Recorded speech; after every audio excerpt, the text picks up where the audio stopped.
बुद्धिविनाशाय दीपज्योतिर्नमोऽस्तुते दीपज्योतिर्नमोऽस्तुते शुभं कुरु त्वं कल्याणम् आरोग्यं धनसम्पदः शुभं कुरु त्वं कल्याणम् आरोग्यं धनसम्पदः।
Maharaja Krishnakumarsinhji Bhavnagr University, MKBU, where each sunrise celebrates the glory of the bright future. Situated in Bhavnagar, the cultural city of Gujarat, MKBU has inherited the rich legacy of this radiant city. The esteemed university, established in May 1979, has got itself named after the ace ruler Shri Krishnakumarsinhji, the Maharaja of Bhavnagar, who donated a prime land in the heart of the city to provide a space for those who seek knowledge. It was the Maharaja of Bhavnagar who pioneered to donate this princely state to Sardar Patel and paved the way to build a powerful, united India. Mahatma Gandhi, the father of the nation, received his initial education at Shamal Das College during 1888, which today comes under the umbrella of MKBU. And his fond memories are preserved here as a memorial. Spread over a sprawling 269 acres, MKBU has 3 majestic campus premises.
A very beautiful morning to all.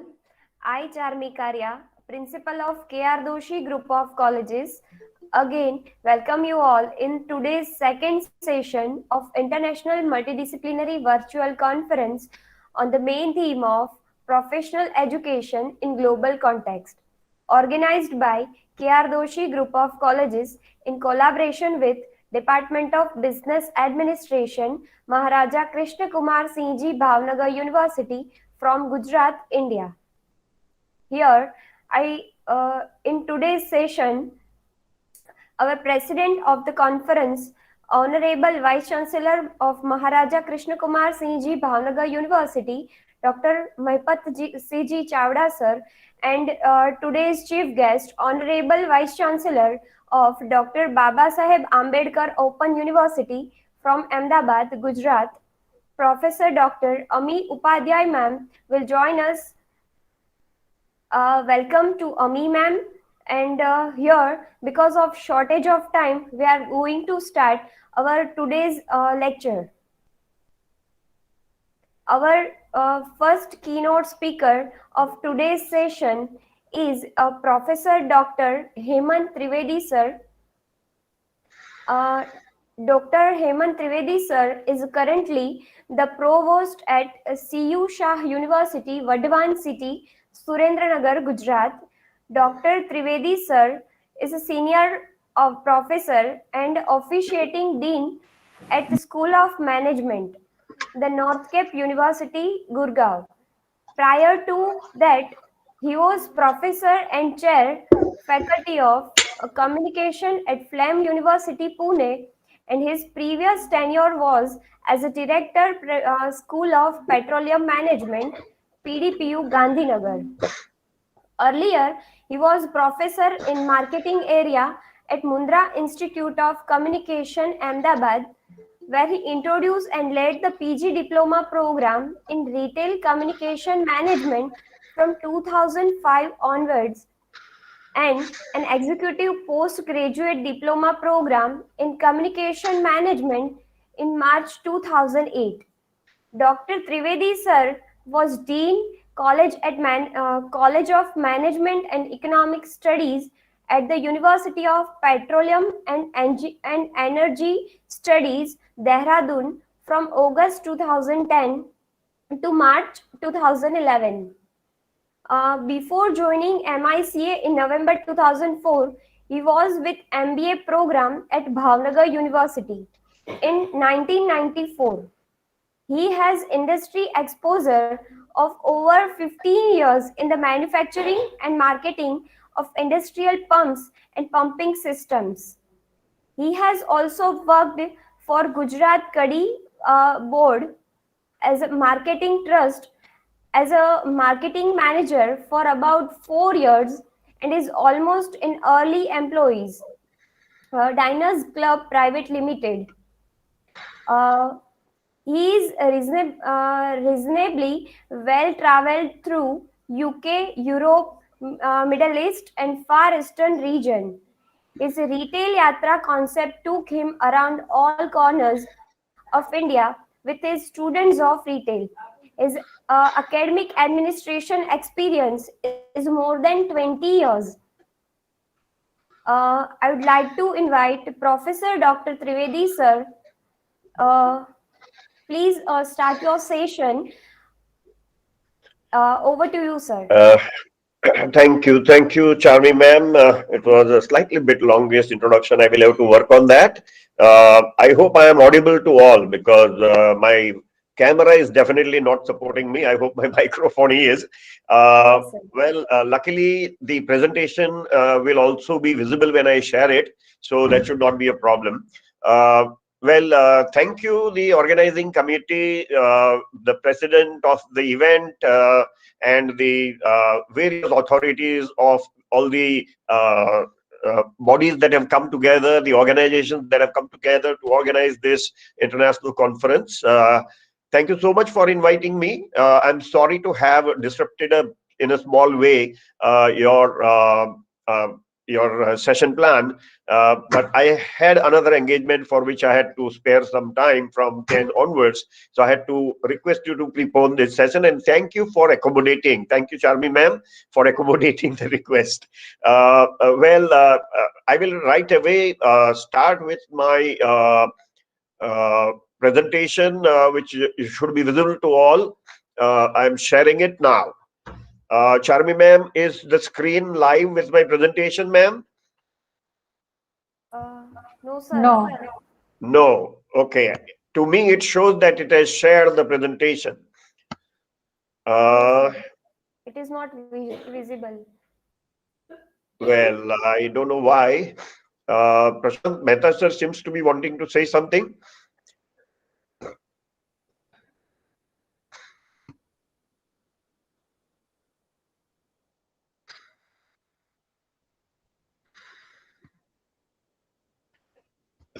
No. I have already shared, but for some reason, it is showing as not shared. Any expert who can guide me how to change this situation? I'm stuck. Or should I log out and log in again, ma'am? Ronak bhai, what to do? Hello, sir. It's the technical staff. Yes, sir. You just log out and please log in again. Okay, let me do that.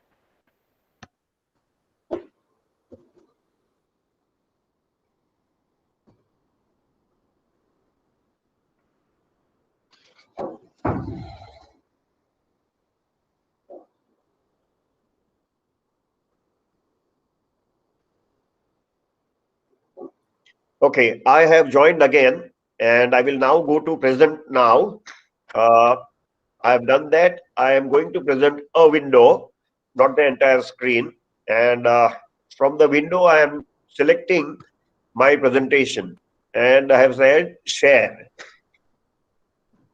Not visible to anybody. No, sir. Actually, it's not visible. Dr. Trivedi, you continue with your flow. And Yeah, I will later have to on- do that. Yeah. I will have to open it up somewhere else. Give me a moment. You continue with your flow and let it Yeah. go that. Yeah. I think rather than spending any more time. Okay, so I have titled my presentation as Vasudhaiva Kutumbakam, Reimagining Professional Education. Why did I do that? The idea here being that any education worldwide today will have to keep in mind the global perspective, because as we are all very much aware, the world is globalized already, whether you like it or not, whether you are a part of it or not, you are. People believe that, oh, I am a very small person, and what have I got to do with the world? But if you are not going out to the world is not going to stop coming to you. So the world has definitely decided to be a part of everything everywhere.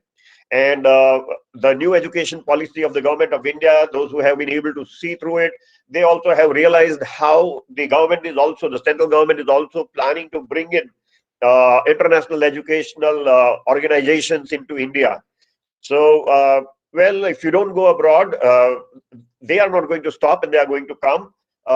So that's why I said the Hindu philosophy, not Hindu, but Indian philosophy, I would say, that of Vasudhaiva Kutumbakam. Let us start thinking of ourselves as a part of the world family, right? And if we start preparing our educational programs and educational administration systems and everything with this kind of a mindset in our mind, I believe we will be able to fare reasonably well, irrespective of what kind of competition we come across. So with that, I will move forward. What we need to do, we need to adapt the education to the rapidly changing economy, right? So the economy is, the global economy is under rapid transformation.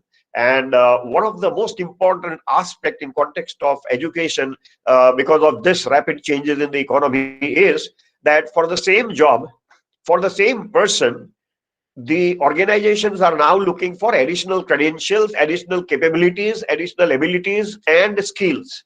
So, if I have been working in a company for 10 years, 15 years, I'm in the same job, right? And the job is also the same. My title doesn't change. I have got all my promotions, whatever I could have got within the last 10, 15 years.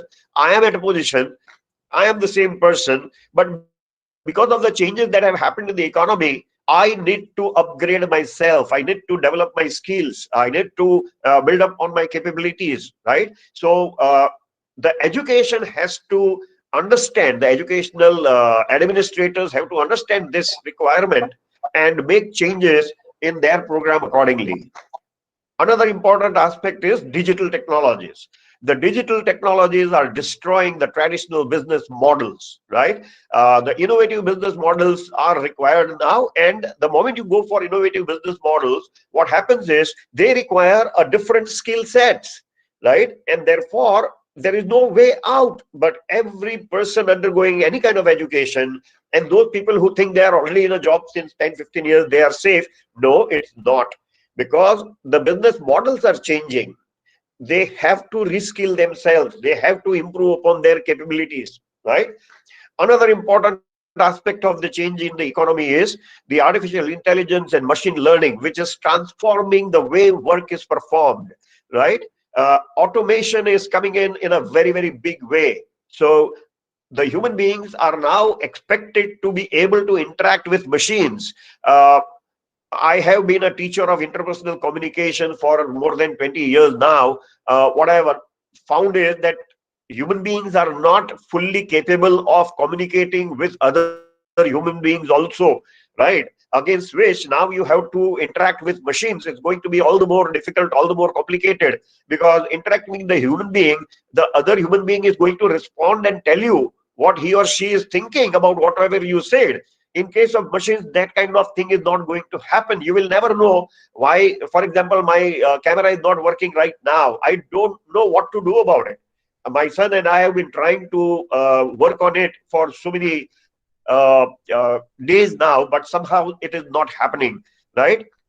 So this is what is my problem. Automation is going to change everything in terms of how you do your work. And finally, the industrial revolution and education.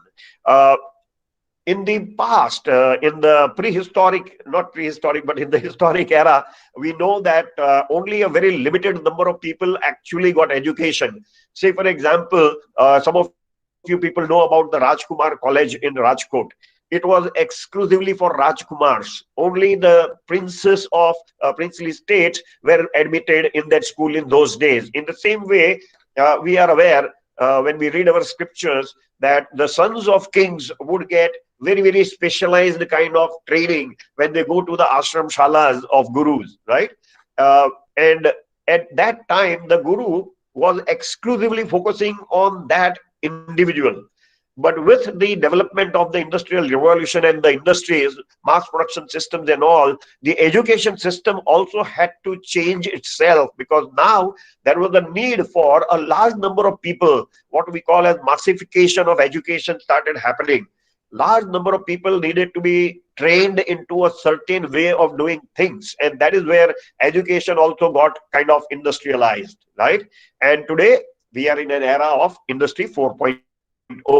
And those of you who have studied the history of industrial evolution, they know that the industry 1.0, which was never termed like that, but the initial phases of industrialization, it took a long 50 plus years, right? Then industry 2.0 was much faster. Within 20 years, a lot of changes happened. Industry 3.0 was hardly 10, 12 years. And now we are into industry 4.0. People have already started thinking about industry 5.0 and 6.0, very similar to the the generations of computers that we usually keep talking about, right? That's exactly what I mean when I'm talking about industry 4.0, 5.0, 6.0. This requires new processes and new systems, and therefore education has to reimagine itself. Educational systems have to be reinvented, and that's what I actually mean when I'm saying adapting education to the rapidly changing economy. A very small time spent on the skills of the future employee. I'm sure by now everybody is aware of this. We are already in the third decade of the 21st century. How today's students can stay competitive in a changing job market. So there are three aspects to it. One is learning skills, the other is literacy skills, and third is life skill. I'm not going to elaborate on this because this is only a well discussed domain in educational institutions and across the entire domain of education, right? But yes, these are the three skills, and each one of them is again subdivided into others. These are the 21st century skills that any employee will have to have, right? Let's move to the next, and that is rethinking the conventional wisdom. There was a time when people were looking at a well-rounded employee. In order to become a senior person, you had to be well-rounded in terms of being able to learn a variety of things. If you look at the current Indian educational system, somebody who's doing a BCom and he or she is going to become an accountant, in the BCom, along with accountancy, so many other subjects are also taught, right? So the BCom is nothing special. It is a very, very standard run-of-the-mill vanilla kind of program, right? And that is where it says that you have to now look at thoughtful differentiation. What does it mean? Doing fewer things better. So right at the graduation itself, we will have to bring in not only just specializations, but super specializations. For example, I give you the example of BCom. Now the BCom syllabus may not look at what it is doing right now. Instead of that, the entire focus should be on accounting and accounting methods. Now, somebody may say that, okay, but I will want to focus on corporate accounting. I want to know how corporate accounts are written. And then the first year may be a little bit generalized in terms of learning accounting and the relevant courses and subjects. But immediately from second and third year, the entire focus would be on corporate account systems. Of course, there are so many things to be learned in corporate accounting also. So this kind of super specialization should be thought of right at the graduation level, and then maybe in post-graduation and doctoral level research work, a lot advanced things can happen. Another important dimension is the diversity and inclusion. The students' diversity and inclusion, of course, India has been trying to bring in a lot, but then again, the teachers' diversity and inclusion also becomes very, very important and relevant. It has been observed that whenever there is a diversity of students and teachers, the performance of the people is above average. And that is what we should be looking at, both at the student level and also at the faculty level. We should try to bring in diversity. When I say diversity, I don't mean diversity of disciplines of study. What I mean is demographic diversity. Right, people from different geographies should be brought in because the demands of different locations would be different, and that's what I believe is going to be required. Another important thing is the creatively creating student experience. Till recently, say 10-15 years ago, creating student experience was not focused upon. Organizations who had money, they just created big buildings and that's it. But it is not just big buildings. The student wants to experience a variety of things, and that is where a new way of thinking, a creative way of thinking will have to be brought in, where you create a very, very interesting student experience. There should be two aspects to it. One is it should contribute to the student's emotional and physical well-being. And the other thing is, it should also lead to intellectual, cultural, and social development outside the context of the formal instructional program. That is, if you have a BCom, doesn't mean you get stuck up on the BCom only. Other than the BCom also, there are a lot of things that can happen. And here I would like to mention the concept of liberal education. Liberal education tries to bring in multiplicity of disciplines within the program, whereby a student of mechanical engineering could also be doing a major in mechanical engineering. At the same time, he may be minoring in music or maybe acting or dancing, whatever he likes, right? So it is this kind of non-formal instructional program development that we have to be able to look at, because that's going to really build the intellectual, cultural, and social development of the individual. And finally, one very important thing that has happened is, over the last 3 decades, the classroom teaching costs have shot up like anything. And therefore, we have to move out of the classrooms from a teaching or tuition approach. We have to go for a learning approach. That is, instead of the onus being on the faculty to teach classes, the onus should be on the students to learn. And that is where the teacher will have to become more of a facilitator rather than actually a provider of tuitions, right? And this is the only way the person is going to evolve into what the 21st century skills require of him, right? Uh, Moving ahead, how do we go about challenging the conventional wisdom? The context being economic, of course. There are a lot of changes happening in the economy. The context is also demographic, because the demographic profile of specific geographies is changing. Delhi is not what it used to be before 20, 25 years or 50 years. Bombay is not what it was before 50 years. And then, of course, the various technological challenges are also there. Every day, new technologies are coming up, and you have to accept those technological changes if you want to be successful. And that is why we need to challenge the conventional wisdom. We have to plan ahead, and we have to plan short term. Earlier on, we used to think in terms of long term planning, but now that long term has become quite short. You have to plan on a monthly basis, you have to plan on a semester basis, you have to plan on an annual basis, and your long term plan could be a 3-year or a 5-year plan, not like 20 year, 25 years ahead. What are you going to be doing? Because things are changing so fast. It is not possible to plan very far in the future, because you are not able to see the future, and you're not able to forecast the future, right? And that is where comes the need for quick decisions and flexibility. Management systems of educational institutions will have to become more flexible and capable of taking quick decisions. In taking quick decisions, there may be more failures, but it will be better to fail in an innovative idea rather than fail because of not innovating, right? Another important aspect is stakeholder engagement. This is something which people have been talking about since ages, but it has actually not happened. Even today, in a typical academic council where faculty members are supposed to be a part of it, very small amount of weightage is given to those people who are in the academic councils of various institutions, right?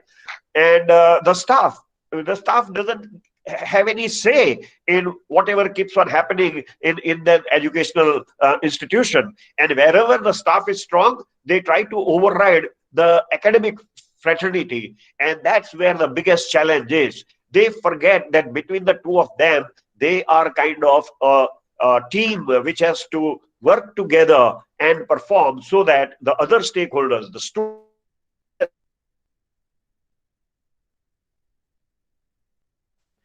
the students also are stakeholders, and we should give more weightage to what the students are looking for, what they would like to learn, what they would like to know.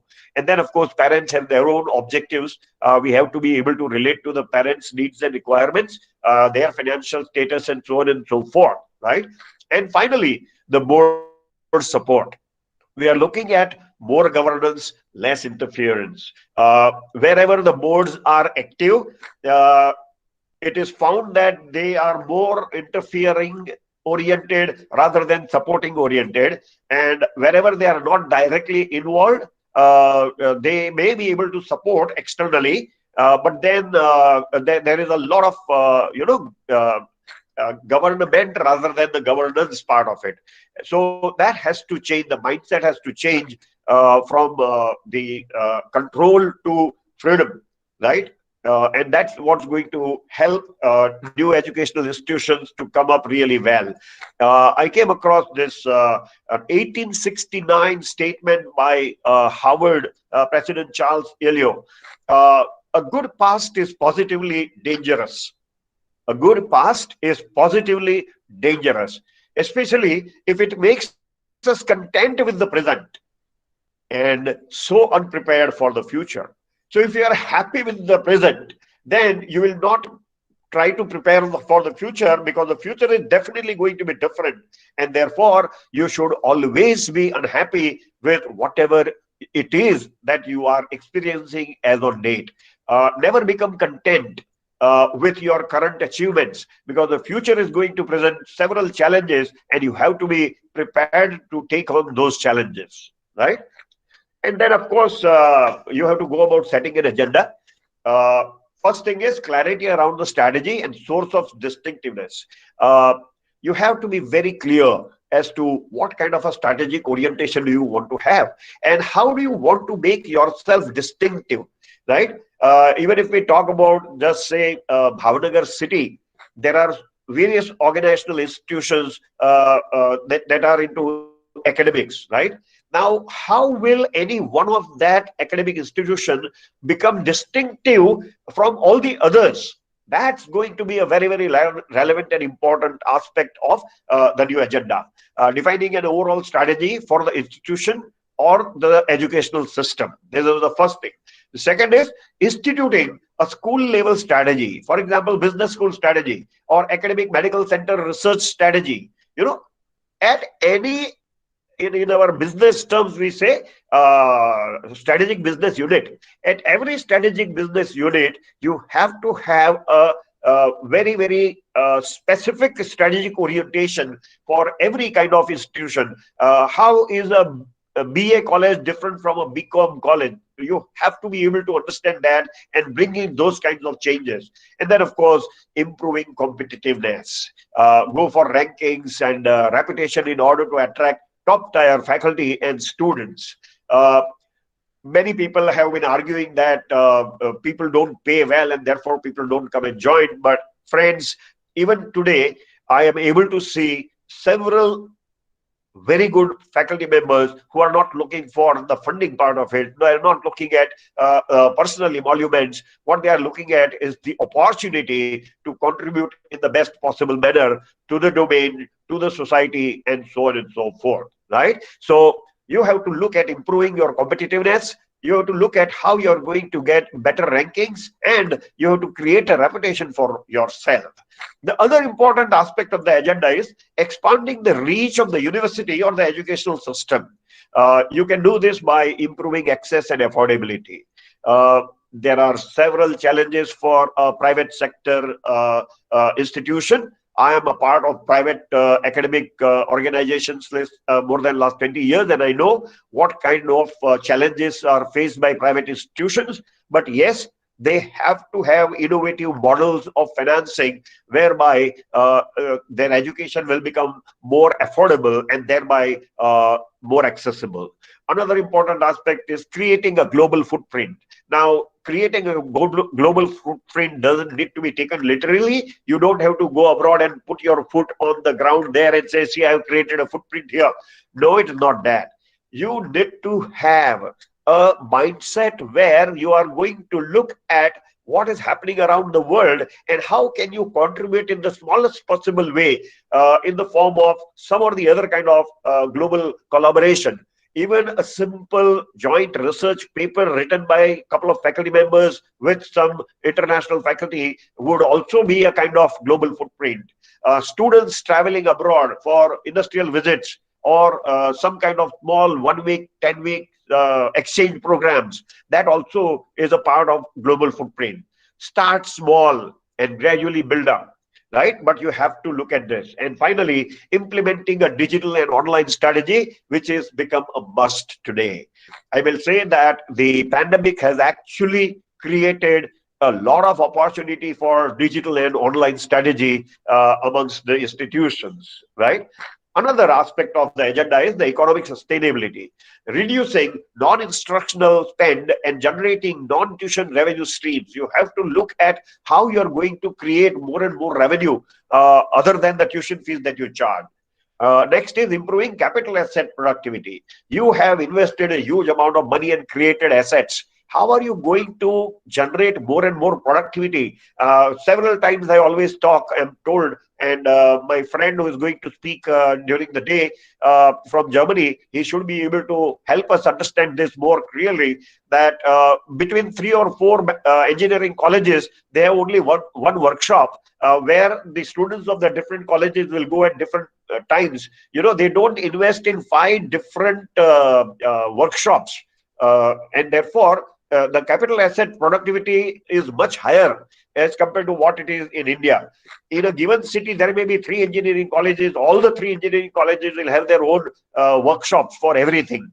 Now that's a waste of money, and we will have to look at collaborative arrangements in that area also. Another is evaluating core versus non-core activities. You have to define what are your core activities and evaluate your performance on them. The non-core activities can be put aside.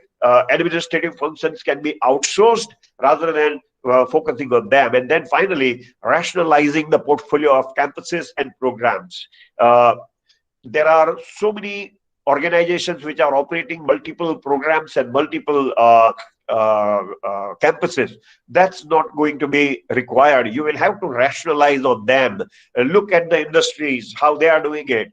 Tata's, before from 15 years, they had more than 180 companies. Over a period of time, McKinsey's have told them to reduce the number of companies, reduce the number of businesses, and that's exactly what they have done, right? So we will also in academics have to look at those kinds of opportunities. And then, of course, improving graduation and retention rates. Developing intensive student support services and tools so that you are able to make your graduate much more evolved than what he is as of now. And we should look also at retention rates, especially this applies to the schools more than the colleges, but even at colleges, retention has been a problem, right? And then, of course, creating structured pathways to graduation. You have to work out how, with the new education policy is very elaborate on this, how you are going to restructure your pathways to graduation. And then, of course, revamping your transfer agreements. The new education policy envisages where a student in Tamil Nadu, if he shifts to Gujarat and is in the second year of a graduation program, how he will be able to start his studies in the second year in an institution in Gujarat, right? So you have to revamp your transfer agreements. And then, of course, improving the preparation of inbound students. Currently, hardly any organization is focusing on this. There is only that freshers party that happens. Otherwise, there is no preparatory work for inbound students. It is becoming more and more important that the incoming students are provided a preparatory kind of inputs. For example, at MICA, we used to give 15 days of preparatory work. So the students will engage in a variety of things, and the faculty will try and understand what are the special skills of a student and where are the lacking of a student, so that when the course actually starts, the faculty is able to guide the students better, right? So you have to look at the inbound students more closely and understand how to prepare them for the program which they have joined. And finally, the agenda has to also look at research excellence and commercial productivity. I have heard that Professor Rohit Trivedi from UK has been speaking on research yesterday, and I'm sure you will have learned a lot from what he had to say. What you have to do is ensuring world-class technology transfer competency. Whatever you are operating at, stop imagining that you can't be world-class. Go deep into any topic, any area of work, and you will be able to go deeper and deeper and deeper. Today, the digital technologies are allowing you to learn a lot of things about any topic or domain. So it is not going to be difficult if you make that effort to actually reach a world-class level in whatever is your competency area. And finally, developing research partnerships with industry. This has been talked about since more than 50 years. Not much has happened, but now the industry has also realized why and how they need to focus on partnerships with academic institutions. And finally, addressing the competitiveness, workforce, and labor market issues. You have to, first of all, identify how you will be able to contribute to the regional economic vitality.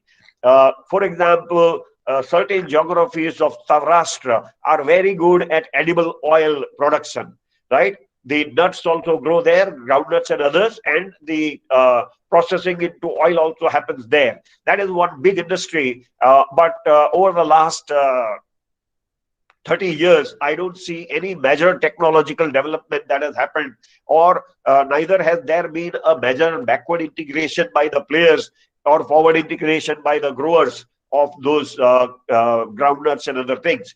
That is where I think educational institutions will have to come up with ideas to contribute to the regional economic vitality of a given geography. Next is aligning your courses and program portfolio in education for employment.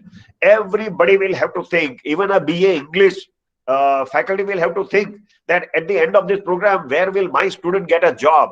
Education for employment should be the focus for every kind of a program that we are offering.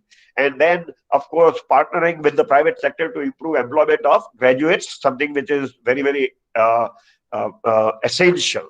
And the last is creating centers of excellence. Focus on very specific things, and thereby you will be able to create excellence within whatever activity you are doing. So these are some of the ideas I wanted to share. I'm sorry I have overshot my time, but well, thank you.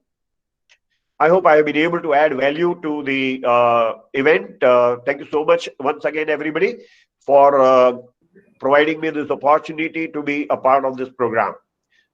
Thank you, ma'am. Thank you so much, sir. Your session was full of enthusiasm and valuable knowledge. We are very happy to have you as our keynote speaker, sir. Thank you so much. Thank you again. Thank you, ma'am. So please allow me to sign off now. Okay, okay, sir. Thank you, ma'am. Yeah. Now, I'd like to introduce our today's chief guest.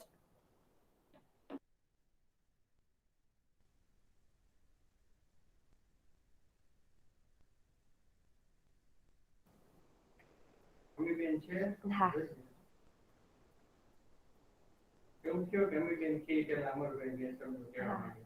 Okay. Our chairman of K.R.Doshi Group of Colleges want to welcome to the Ami ma'am. So over to Amar sir.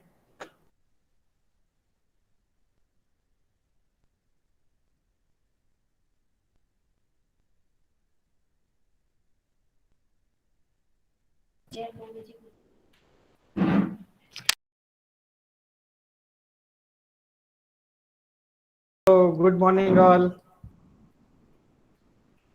Good morning. Amiben, the Honorable and dear Vice Chancellor of Baba Sahib Ambedkar Open University, we are heartily welcomes you. And Mr. Unnat Pandit, our keynote speaker. And just we listen Mr. Hemant Bhai and Dr. Saurabh Bhai, all of we are welcoming. I just want to express my feeling. I'm not academic person.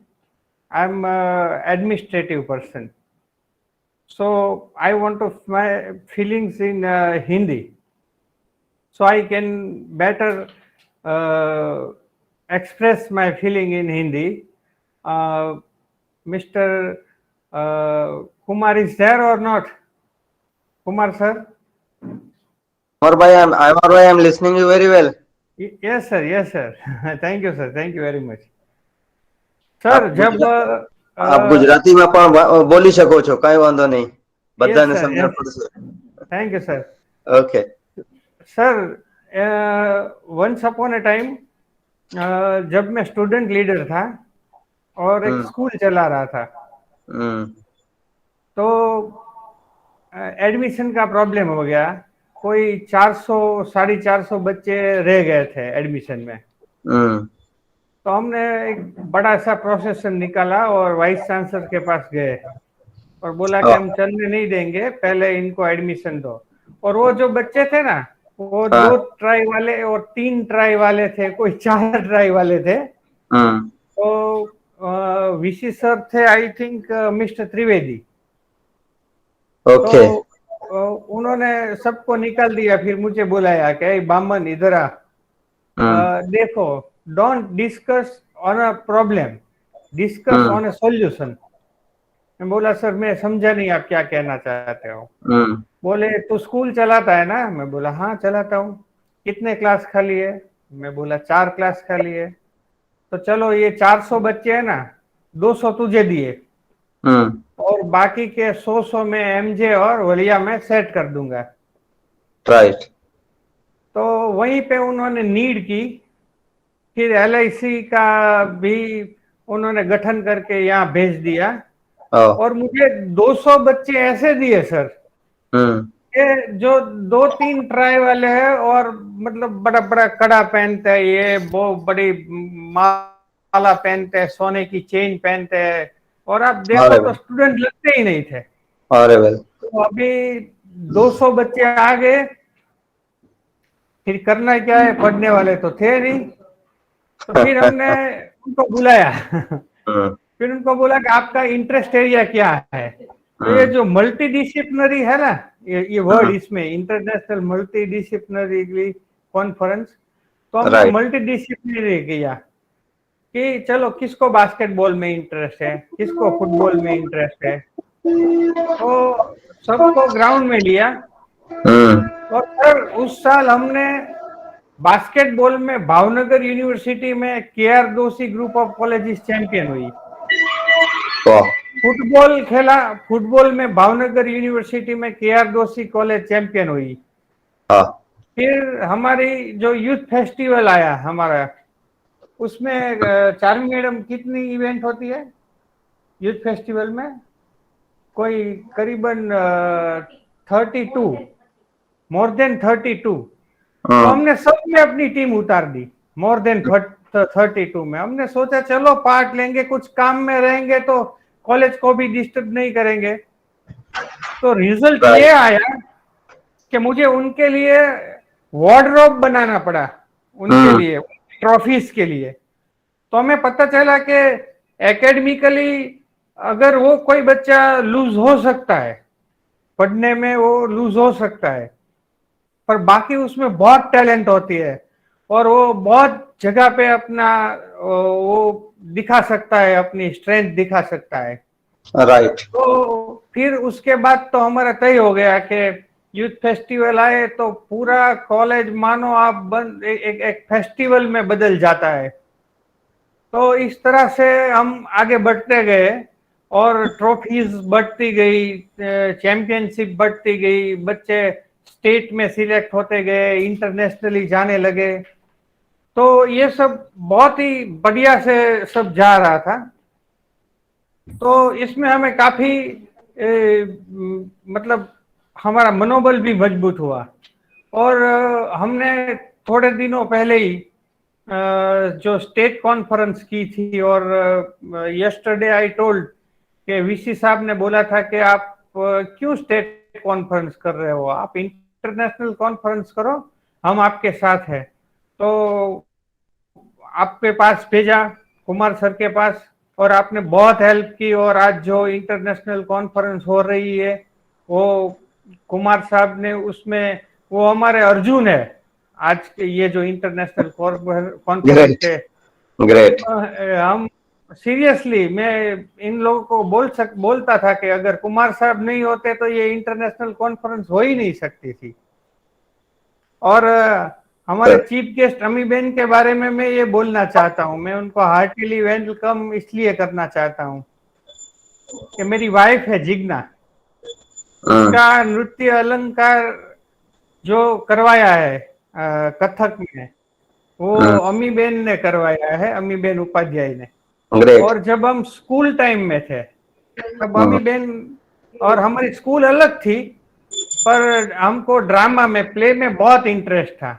कभी कभी वो हमें guide करती थी, हमें direct करती थी, और हमेशा ये झगड़ा करके बोलती थी कि अमर तेरा कुछ नहीं होगा। मतलब एक भी दिन ऐसा नहीं होता था कि हम मिलते नहीं थे, और एक दिन ऐसा नहीं होता था कि हम झगड़ते नहीं थे। तो उनके साथ बहुत झगड़ा हुआ, उनकी मैंने बहुत डांट खाई है। देखो हंस रही है अमी बेन।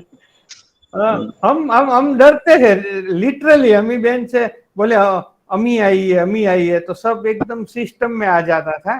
तो उनका भी बहुत बहुत बहुत हमें सपोर्ट रहा है। फिर ड्रामा में भी हमने शील्ड लिए है, हम स्टेट में गए ड्रामा में भी। तो अम्मी बेन के साथ भी बहुत पुराना मतलब स्कूल टाइम से नाता है। तो आज ये जो कॉन्फ्रेंस हो रही है वो मेरे लिए जो जो लोग पीएचडी कर रहे हैं उनके लिए तो ये पेपर्स है और ये उनके एकेडमिक में काम आने वाले हैं, पर मेरे लिए तो ये जो कॉन्फ्रेंस है वो मेरे अपने लोगों को मिलने का एक बहुत बढ़िया चांस है। ये उन्नत भाई को भी आज मैंने देखा, उन्नत भाई तो हमारे जमाई है, बन लगते हैं हमारे जमाई है, तो उनको भी देखा तो मैं बहुत खुश हो गया हूँ। तो आप सबको देख के as a chairman of K.R.Doshi group of colleges मैं आप सबको वेलकम करता हूँ और आप सबकी सराहना करता हूँ कि एक स्मॉल बट ब्यूटीफुल कॉलेज जो ये इंटरनेशनल का इतना बड़ा काम लिया है, इसमें आप सबने सपोर्ट किया। मैं आप सबको मेरे हृदय से थैंक यू बोलना चाहता हूँ। Thank you very much.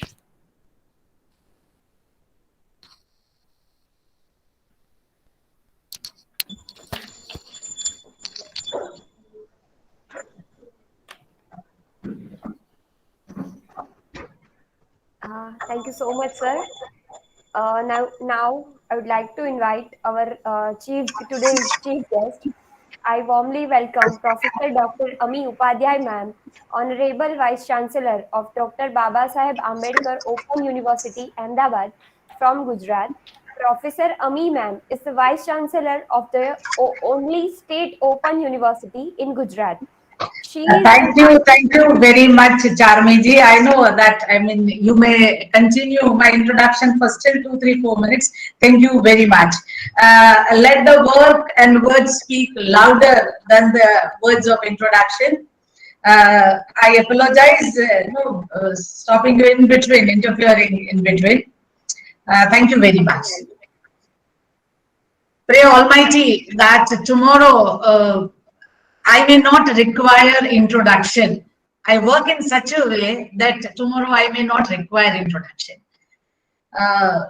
Honorable Vice Chancellor of Bhavnagar University, in absentia, Dr. Chavda ji, the Chairman of the Institute and Patron, as Amar Bhai has already introduced, and a dear old friend of me, Amar Acharya ji, the speakers, keynote speakers, Professor Trivedi ji, Professor Unnat Pandit ji, Professor Rathod ji, Dr. Saurabh ji, the principal of the institute, a young lady Charmi ji, the researchers, yes, Professor Kumar ji, Chairman sir introduced so well to him. I can understand your work after this. I'm very thankful to the chairman and the staff, institute, organizing committee to invite me to make me a part of this conference, which works, the thrust area is professional education in global context. The area is so well that, I may speak for us together, but as a chief guest, when you are there as a guest of honor or chief guest, that means you are supposed to speak for 5 to 10 minutes. So I would limit my address in 10 minutes. First of all, I would congratulate the committee to choose wonderfully apt subject. This apt subject by Unnatji would be able to throw a huge light, because he has been working on MEP and has been working in a core team at Delhi also. That national education policies emphasized a lot on global education, especially global scenario training, which talks about professional skill development. I would talk something about the thrust area. First of all, when we talk about professional education, unfortunately in India, we kept ourselves very limited to certain field, certain area only, not touching upon the many. If you have a glance over, professional talks about skills, training, education that is more focused on something doing rather than simply something mugging up. So it is some related to doable things, doing something. Now, if we have a glance over Korea, China, Japan, just the list of professions they include in academics, unimaginable. Very, there are courses for chauffeurs also, there are huge courses for cooks also, and people are driving courses and people are opting them like anything. So sometimes when in India we talk about professional education or professional training, it is very important for us to look beyond very limited set of professions. So first of all, in India, think about beyond. Recently, I happened to visit Delhi. And at Delhi airport, if you also visit, you'll be able to see. We come across Uber, Meru, Ola. There they have Sakha. Sakha is specially run by women drivers. They said, and I am obviously interested in women empowerment and how women are running this particular group. They said they recently started, they have their franchisee offices in 3 states. In Delhi, on that particular day, they had 50 plus women drivers, and wonderfully they were working. So especially working for women drivers, could we think today the newspaper says that there is dearth of ambulances, dearth of oxygen and everything, ventilators. A group of girls thought of auto ambulance and they've started auto rickshaw ambulances. Today newspaper says. So sometimes I feel that when in professional field also, if some innovation is there, thinking something beyond, that is what is really required. It's very nice. It gives really a great feeling to talk about global context. But the global is a journey that starts with the first step in local.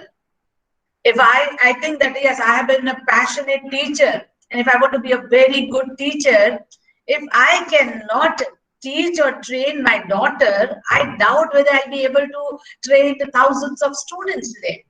So the first step starts with local. First, we have to think about the local needs, local requirements, be it your village, your town, your state, your country, and then you think about the global requirements and global necessity. Many times that happens that, I have come across very frequently that people from the other countries, they come and they talk about education, requirement of education, what are the fields, and here we get impressed. But unfortunately, the need in India is comparatively different from the other countries. So it is very important that we have a glance over the local needs also. What exactly? So with global and local, I would say that global should be paid attention on. That the local flavor has to be there. Very important, I would say, which is very close to my heart. Unfortunately, people have started thinking and promoting this myth that everything is fair in love, war, and business. No, it's not so. Everything is neither fair in war, nor fair in love, and even nor fair in business or profession also. Professional ethics are very, very important. Wherever, do we ever come to know whether I'm a vice chancellor or maybe, Amarji is there as a chairman or Kumarji there as a professor? So do we ever think that my staff, be professor, dean, director, peon, in my family also be my husband, parent, daughter, your wife, anyone, if not ethical will do? No, that will not do. That will never ever do. So it's very, very important that we train our students for professional ethics. Now, if Tata can boast of professional ethics, people, yes, they swear by Tata's name. So they have proven themselves. So what I feel is that yesterday, Chetanji was there, who happened to be, we happened to study together. Yesterday, as a speaker, Rohitji was there. Rohit happened to be my student. He studied under me, FY, SYT, wonderful student. I would say that what made him what is today is ethics. As a student, I do remember his values, his curiosity, his creativity. I can never forget that. So somewhere I feel that we talk a lot of things about professionalism, professional attitude, but everywhere professional ethics are very important. So I would request that after the end of 2 international days seminar, when you come up with maybe a book or something article, let there be few pages dedicated to the story of professionally successful people, telling that or sharing with you people that how professional ethics made them successful in their lives. Because in absence of ethics, the professional success would not survive or sustain for a longer period. And especially when we talk about sustainable goals, so sustainability would surely require professional ethics. Recently, I would not miss to mention Jignaji also, as Amarji has mentioned.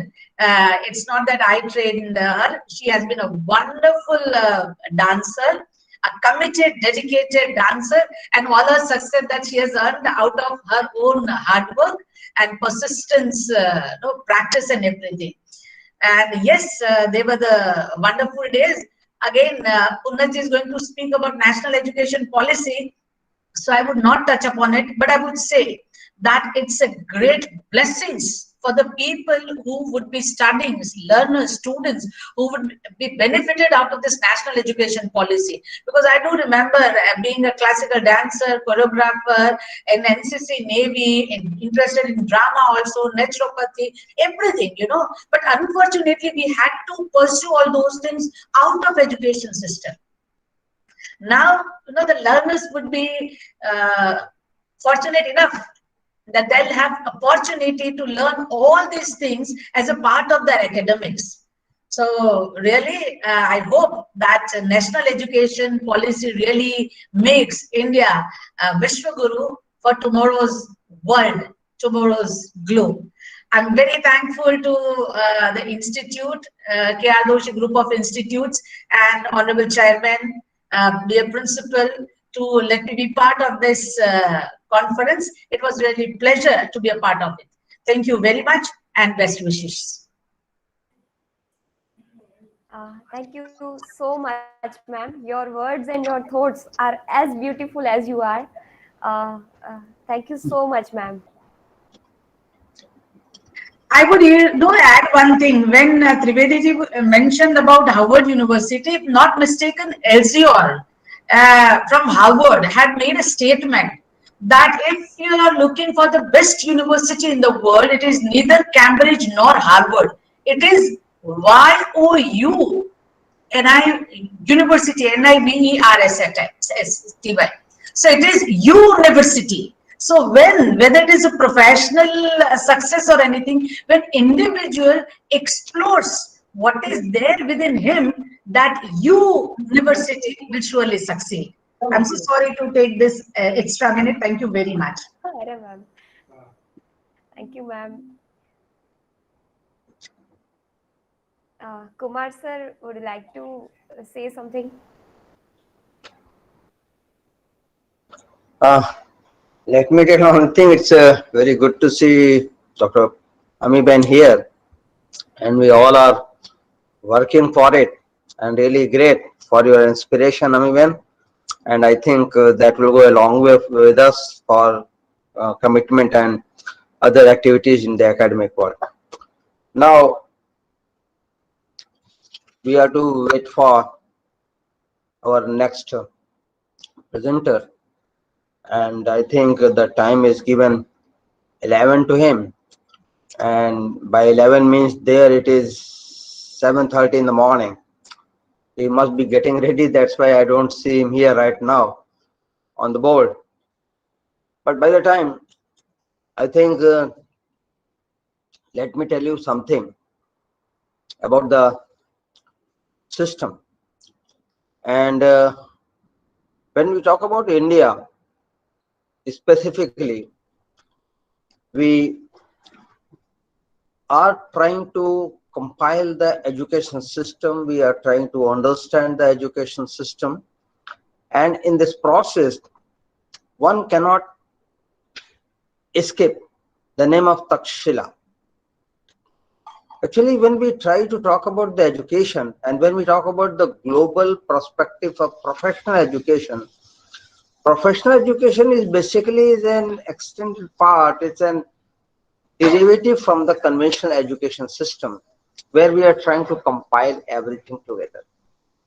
So I was talking about the Takshila, and Takshila, the exact location of Takshila is nowadays in Pakistan. It was India, and it was earliest recorded as center of higher learning in India from possibly 8th century before Christ. And Kumar, it, sir, I'm interrupting. Sorry for the interruption. Fine. As Unnat sir is not available with us, but instead of him, Raju sir is available with us. And okay, we have then okay, fine, no issue. Sir, No so issue. please, you. No, but let Kumar sir sum up his point first. Sir, please. No, just I'll take 2 minutes only, not much, Okay, no issue, sir. because since started. So, but there was a debate that Takshila was a university or not. It was a center of global education, but debate was because it was not the university in a modern sense, since teachers were living there but not had any official membership of a particular college or particular university system, and they did not seem to have any existed purposeful built of the lecture halls, the Zint quarters in Takshila. And that's why in modern context you cannot say Takshila as a university. But more important name came after that, that is known as Nalanda. Nalanda was the oldest university system of the education in the world, and most typically you can say it was the university, and the subjects were taught in the Pali language then. And the secular institution cropped up from the Buddhist monasteries, and their institutions imparted practical education like medicine and other things. And a number of urban learning centers came after that. And during 500 BC to 400 BC, the important urban centers of the learning was Nalanda, and currently Nalanda is in Bihar. Later on, Manas came. Manas is in Nagpur, and this way the system of the education in country grew up. But the modern system is entirely different. Certainly, I'll be talking about the modern system after some time when I get the time to talk about this. But the most important name what we recall, who was a person from Buddhist Pali education system, the name was of Chanakya. It was a Brahmin teacher who was the most famous teacher associated with the founding of Maurya Empire also. So that was the history of Indian education system, and we'll be talking much about it in detail when we get the time for this. But right now, over to Raju. Raju Rathore, please. Yeah, Charmi. I'm requesting Mansi ma'am to first introduce Raju sir. Hello, good morning everyone. I am Mansi Shah, Assistant Professor at K.R.Doshi Group of Colleges, Bhavnagar. Here, I want to say that actually, Unnat Pandit sir is not able to take this session because he is suffering from COVID. We wish him for his good health. Get well soon, sir. Now, I want to introduce our today's next keynote speaker, Dr. Raju Rathod sir. Dr. Raju Rathod sir is an MBA with gold medalist in 2001. He is also PhD from MBA department, SP University. He is UGC NET qualified in management. He attended 4 months residential program at IIM. at IIM Ahmedabad. Presently, he is serving as professor at G.H. Patel Postgraduate Department of Business Management, Sardar Patel University, Vallabh Vidyanagar.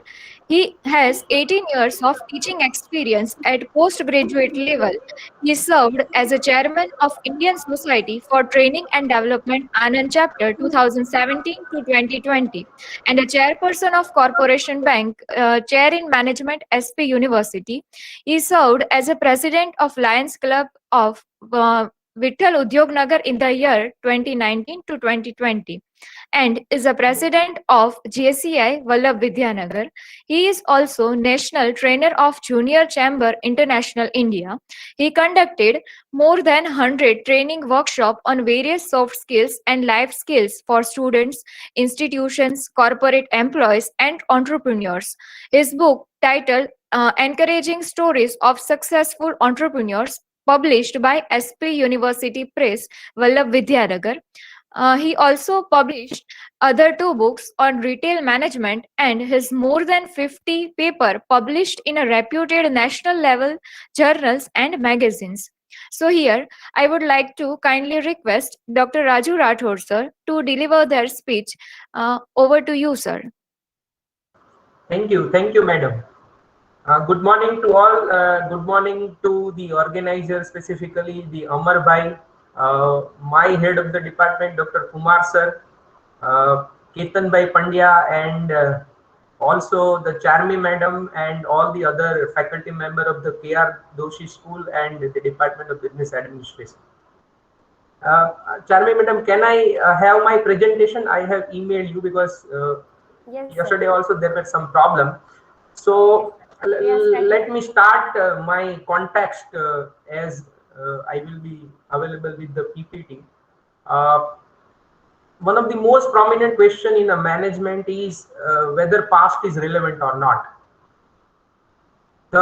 One of the beautiful thing in the academic is there is a history of everything. So history is a common subject in all the subjects.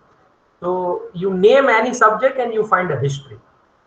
And sometimes we stuck up in discussing history only. So similarly in a management also, when we start the discussion management as a discipline, we ask the first question whether history is relevant or not.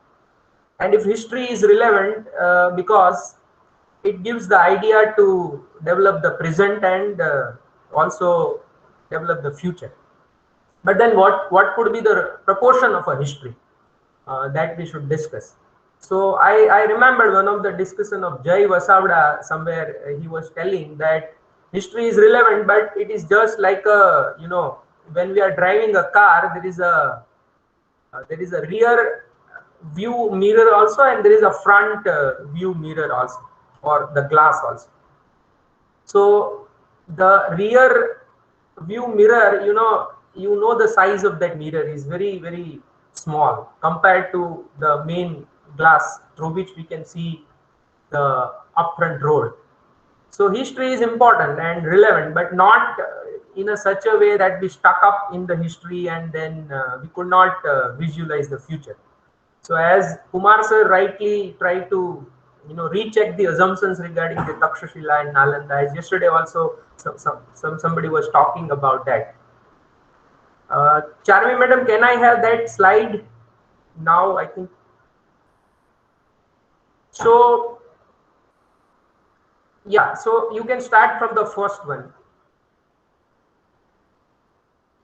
Sir, I think this is the first page. Yeah, okay. And it is visible to all. Yeah, it is visible. It is visible. So let us see the education, as we are talking of professional education, and my focus of area is also professional education. So education here, like yesterday also, that Trivedi sir, the Vice Chancellor of Junagadh, also gave a very good definition of education. So the process of nurturing the behavior and cultivate the skill to live meaningful life and harmless practices. Harmless to not only the other human being, but to the, by and large, the entire earth and the other living organ and bodies on the earth also. Next please. So in education system, we are talking about the various kind of education, that is conventional education, technical educational, vocational education, professional education, and now we reach to the professional education, like all the courses of the education, how we can bring the professionalism in the system. So here, professional education is not, in fact, we should not confuse with the other types of education, particularly or more specifically the courses. Say conventional courses like liberal science and humanities and languages and all, and then technical education, and then vocational education also now, as UGC also promote Bachelor of BVoc and MVoc, right? And then professional education like MBA and MCA, which is still giving the highest number of job as per the last skill report in 2021. And the area of discussion, what we are talking by and large in a holistic way, in a totality, the professional education. Next. So my context of a discussion for a professional education, I took the help of this particular book. It is published by the Harvard Business Press. It is published in around 2006, and from this particular book, I took only two parts. One is a good work defined in this book. So this book gone through a very rigorous process to define what is good work, because work play a very prominent role. Work as a concept play a very prominent role in the human history. So as division of labor, right? So division of labor start with the specialization and everything, and then in Indian philosophy also we have a four kind of people, say Brahman, Kshatriya. So this is particularly the classification on the basis of work, but that kind of classification is no more relevant in nowadays in a society, right? And that's why the work, what is work, right? That is to be focused when we are talking about the professionalism in education. And 5 minds of future, that is what the main content of this particular book, because I thought instead of talking in a macro way, let me introduce this particular book and then put my idea of a professional education, synthesizing with the ideas of this particular book. So this book is by the Howard Gardner. He's a very famous psychologist working as a researcher and professor in the Harvard Business School. Next. So here you see the 5 kind of mind this book talking about: the disciplined mind, the synthesizing mind, the creative mind, respectful mind, and ethical mind. Now, so far as the ethical mind is concerned, as the Ami madam insist and focus more on the ethical mind also, that how we can cultivate the ethical mind and how we can motivate the students to behave ethically, right? So she talked about that. Next. So in this book, they have gone through a very, very longitudinal studies for a number of years that discuss the definition of a good work or the concept of a good work with more than 1200 professionals. And those professionals include doctors, lawyer, and then chartered accountant, and the professors, and the architecture, right? They all are professional, because in even management also we discuss management as a profession. So when we say a particular discipline as a profession, then they have they acquired a knowledge in a particular domain, and then there are code of conduct for practicing those knowledge, and that's how they can improve the life, right? So on the basis of the qualitative in-depth interviews of more than 1200 people across 5 to 6 years, they find out the incidence of the good work, like what are the factors playing a role for a good work. So Professor Howard says the good work means excellent quality, responsible, right? The good work must be responsible, take a responsibility of his or her domain, and engaging and meaningful. The good work must be engaging and meaningful. So being a teacher or being a student also, when we are pursuing a particular domain as a student, or when we are teaching a particular domain as a teacher, say for example I am teaching management, so management is my domain. So within management I may be teaching human resources management, or a finance management, or a marketing management. then am I having a good quality, the technical or a vocational skill to teach the subject as well as the in-depth knowledge of that particular subject, and am I behaving responsible, right? Not only in my college or my department, but as a citizen of a particular society or a community also, and my work must be meaningful and engaging. Next. So, the first part in a good work, when we say quality, the quality of education must be excellent. So then quality as a construct, basically this particular two slide I borrowed from the Lolak in his book Service Marketing, which is a world renowned book. So where he said in a service quality context, as education is also a service. So he said there is a transcendent definition of quality, which means quality is equal to excellence and recognizing only through experiences. So naturally, when you ask the feedback from the students, it will be manifested whether your educational institute is excellent or not.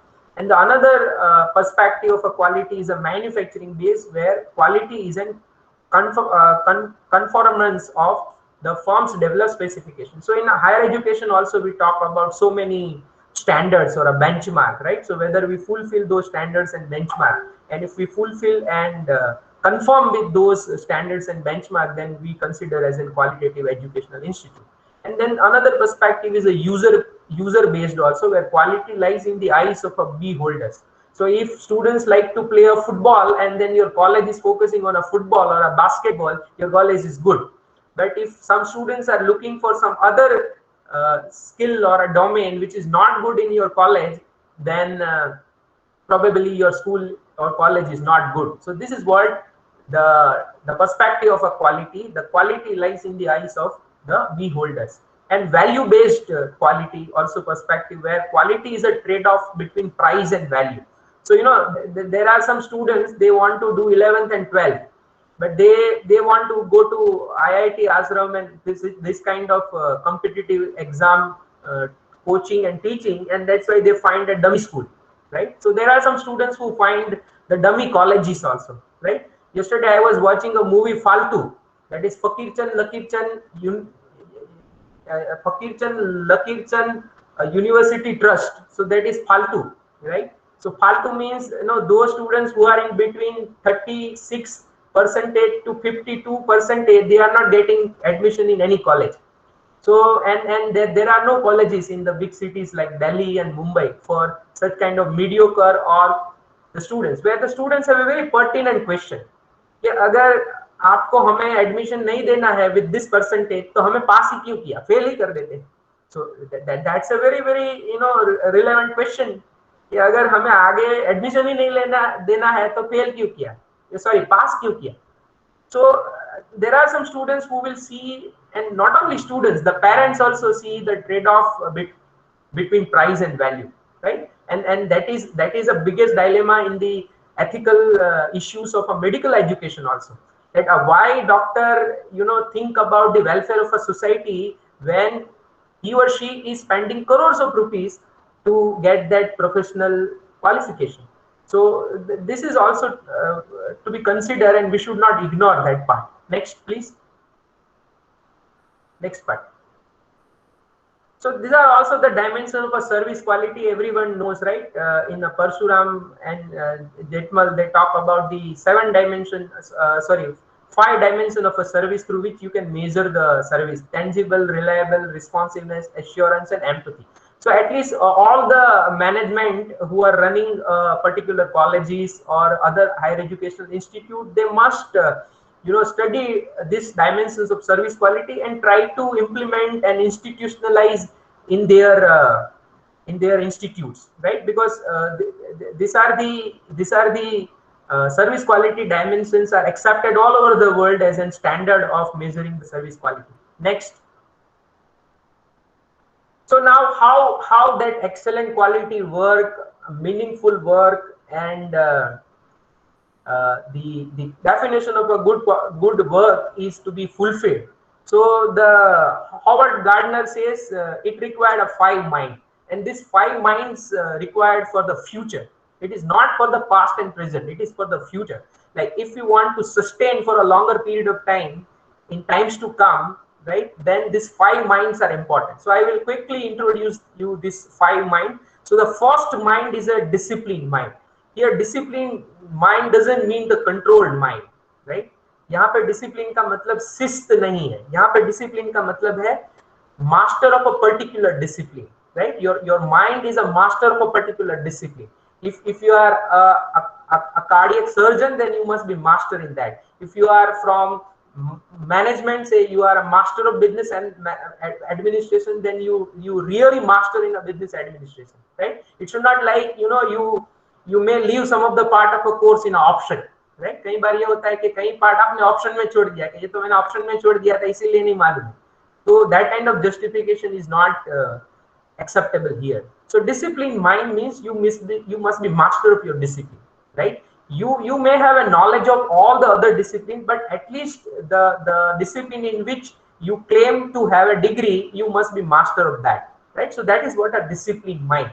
And unfortunately we are not able to do that. जैसे ये फालतू movie का भी मैं context दूंगा, फालतू movie में भी यही होता है कि सब फालतू कॉलेज में एडमिशन तो ले लेते हैं, लेकिन फिर you know they fed up with that party also. तो बोले अब कुछ पढ़ाई तो करनी पड़ेगी, अब पढ़ाई करेंगे तो कैसे करेंगे, तो उसके लिए टीचर्स चाहिए. तो टीचर्स चाहिए तो अभी किसी को मतलब डांसर बनना है तो वैसे ही तो डांसर नहीं बन जाएंगे. There must be good teachers who can teach them how to dance. So that's why in management, as Kumar sir also used to teach us, whether theory follow the practice or a practice follow the theory. Now you cannot ignore the theoretical part, because those who are a successful practitioner, you know, they note down their knowledge and pass the legacy of a knowledge to others, which become a theory. So theory is actually practice, and that we have to convince the students that you cannot ignore the theory, because theory coming from the practice. So this is what a disciplined mind, which we require for a professional education. Next. इसीलिए वो गालिब का एक शेर है, कभी कभी हम अपने दिल को यूं ही बहलाते हैं, जो खुद समझ नहीं आता वो दूसरों को समझाते हैं. तो कई बार मतलब ऐसे बीकॉम किया है, तो अभी the first question I should ask, what are the subjects you learn in BCom. तो स्टूडेंट्स को कई बार ये भी नहीं मालूम होता है कौन से सब्जेक्ट आते थे फर्स्ट सेमेस्टर में, सेकंड सेमेस्टर में. कई बार ये भी नहीं मालूम होता है कितने सेमेस्टर थे, right? So that is a lacking of a discipline mind. The next mind is a synthesising mind. Synthesizing mind is very, very important, because you see, synthesizing mind help you to connect whatever you learn from a classroom to the real life practice or a professional workplace, right? So from campus to corporate. So whatever you learn in a campus, in a nurtured, controlled, motivated environment may not be available where you actually go and do the work, right? You may be participating in a youth festival as a dancer, but when you become a choreographer, then the environment will be totally different, right? So how you can connect the two dots from whatever you learn in the campus to whatever the corporate expectation. So take information from a disparate sources, understand and evaluate those information objectively, and put it together in a way that make sense to synthesizer and also to the other person.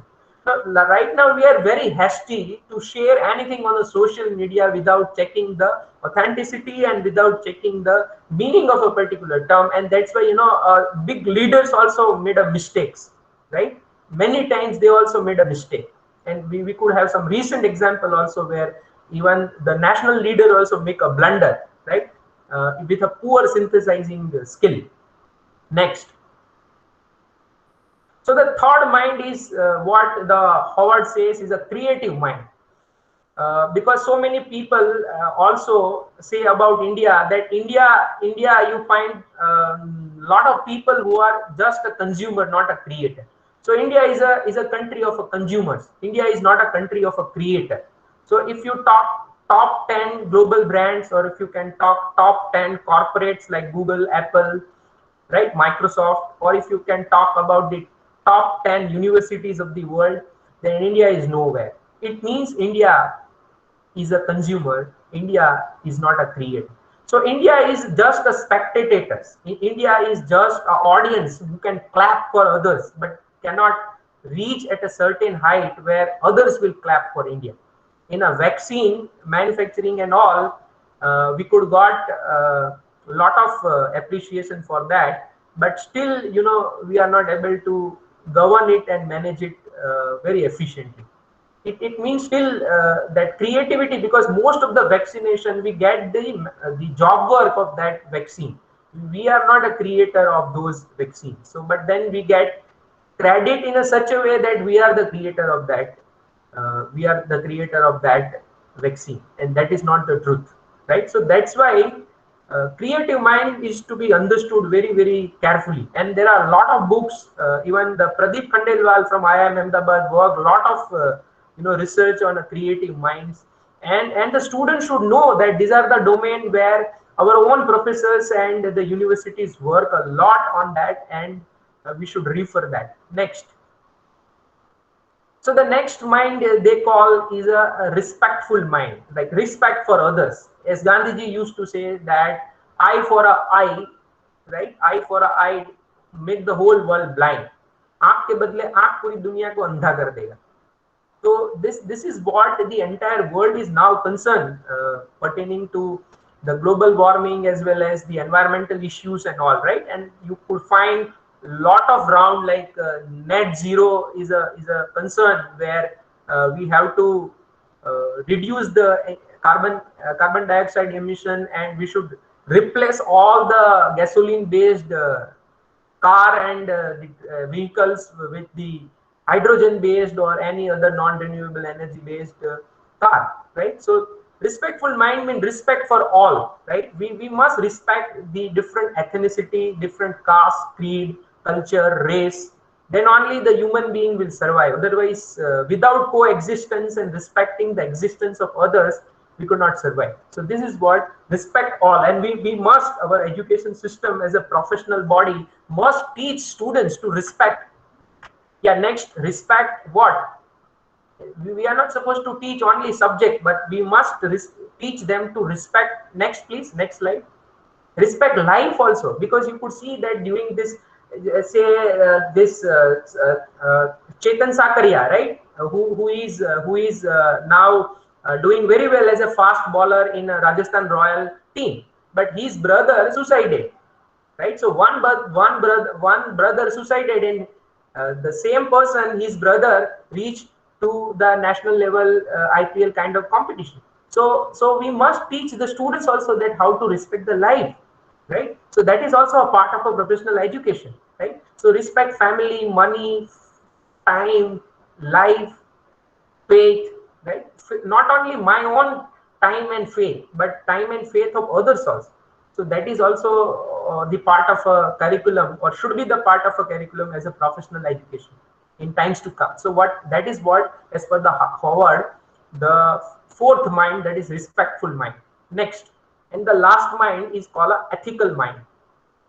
So actually the ethics is a very abstract concept, right? And sometimes it is very difficult to define also ethics. I still remember that in our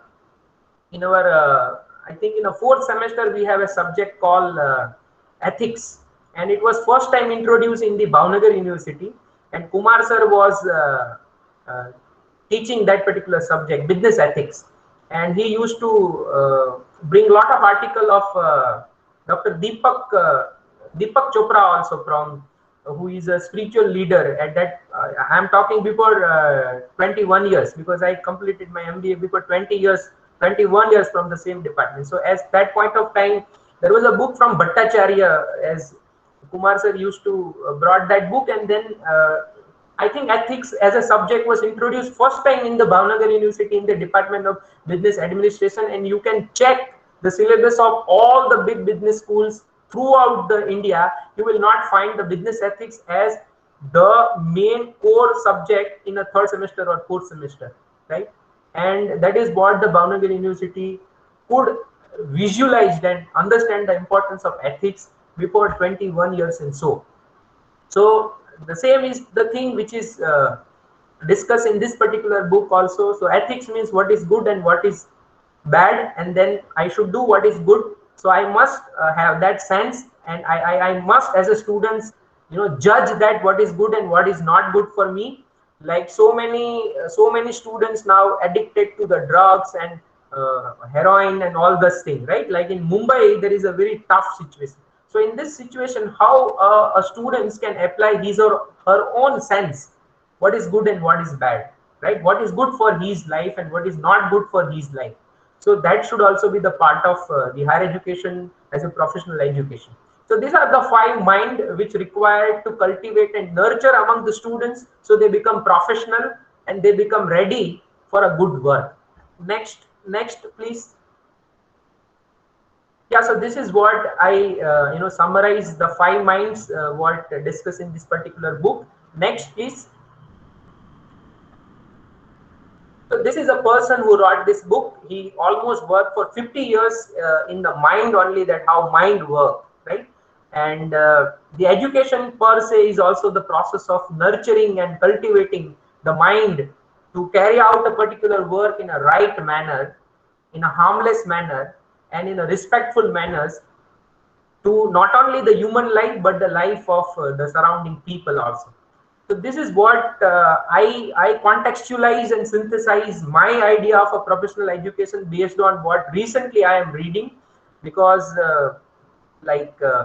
it's pointless to say something which is very conventional and which we must tell when we talk about the professional education as an area of subject. But then I learned that the skill of synthesizing from this particular book, and same kind of skill must be cultivated and nurtured among the students also.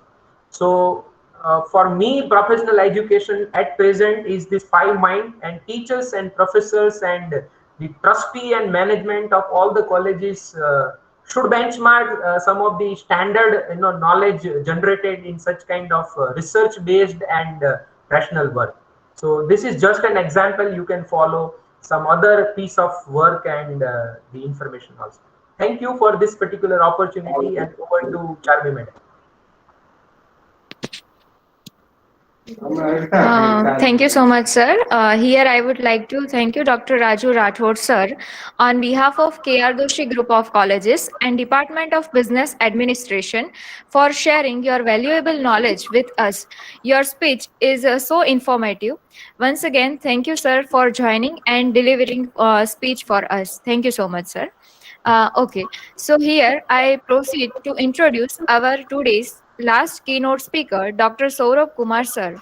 Saurabh Kumar sir is a researcher at the System Neuroscience Department at University Hospital, part of Hamburg University in Hamburg, Germany. His research interests include data science, social science making, etc. Sir has done their PhD in neuroscience 2017, and if I talk about his experience, he has an experience with Max Planck Institute for Human Cognitive and Brain Science from Leipzig University, Germany. Also, Saurabh sir has an experience with various industries like Airbus Space and Defense with European Space Agency situated in South Germany. Also worked with Airbus helicopters to check for health and safety of helicopters. He has also an experience with Max Planck Institute for Human and Brain Science Leipzig. So here, I would like to kindly invite Dr. Saurabh Kumar sir to share their knowledge with us. Over to you, sir. Thank you for the kind introduction. That was pretty long. Thank you, Thank sir. you for that. Okay, so I assume that you hear me very well. Yes, sir. Okay. All right, let me just bring up my presentation before I start anything.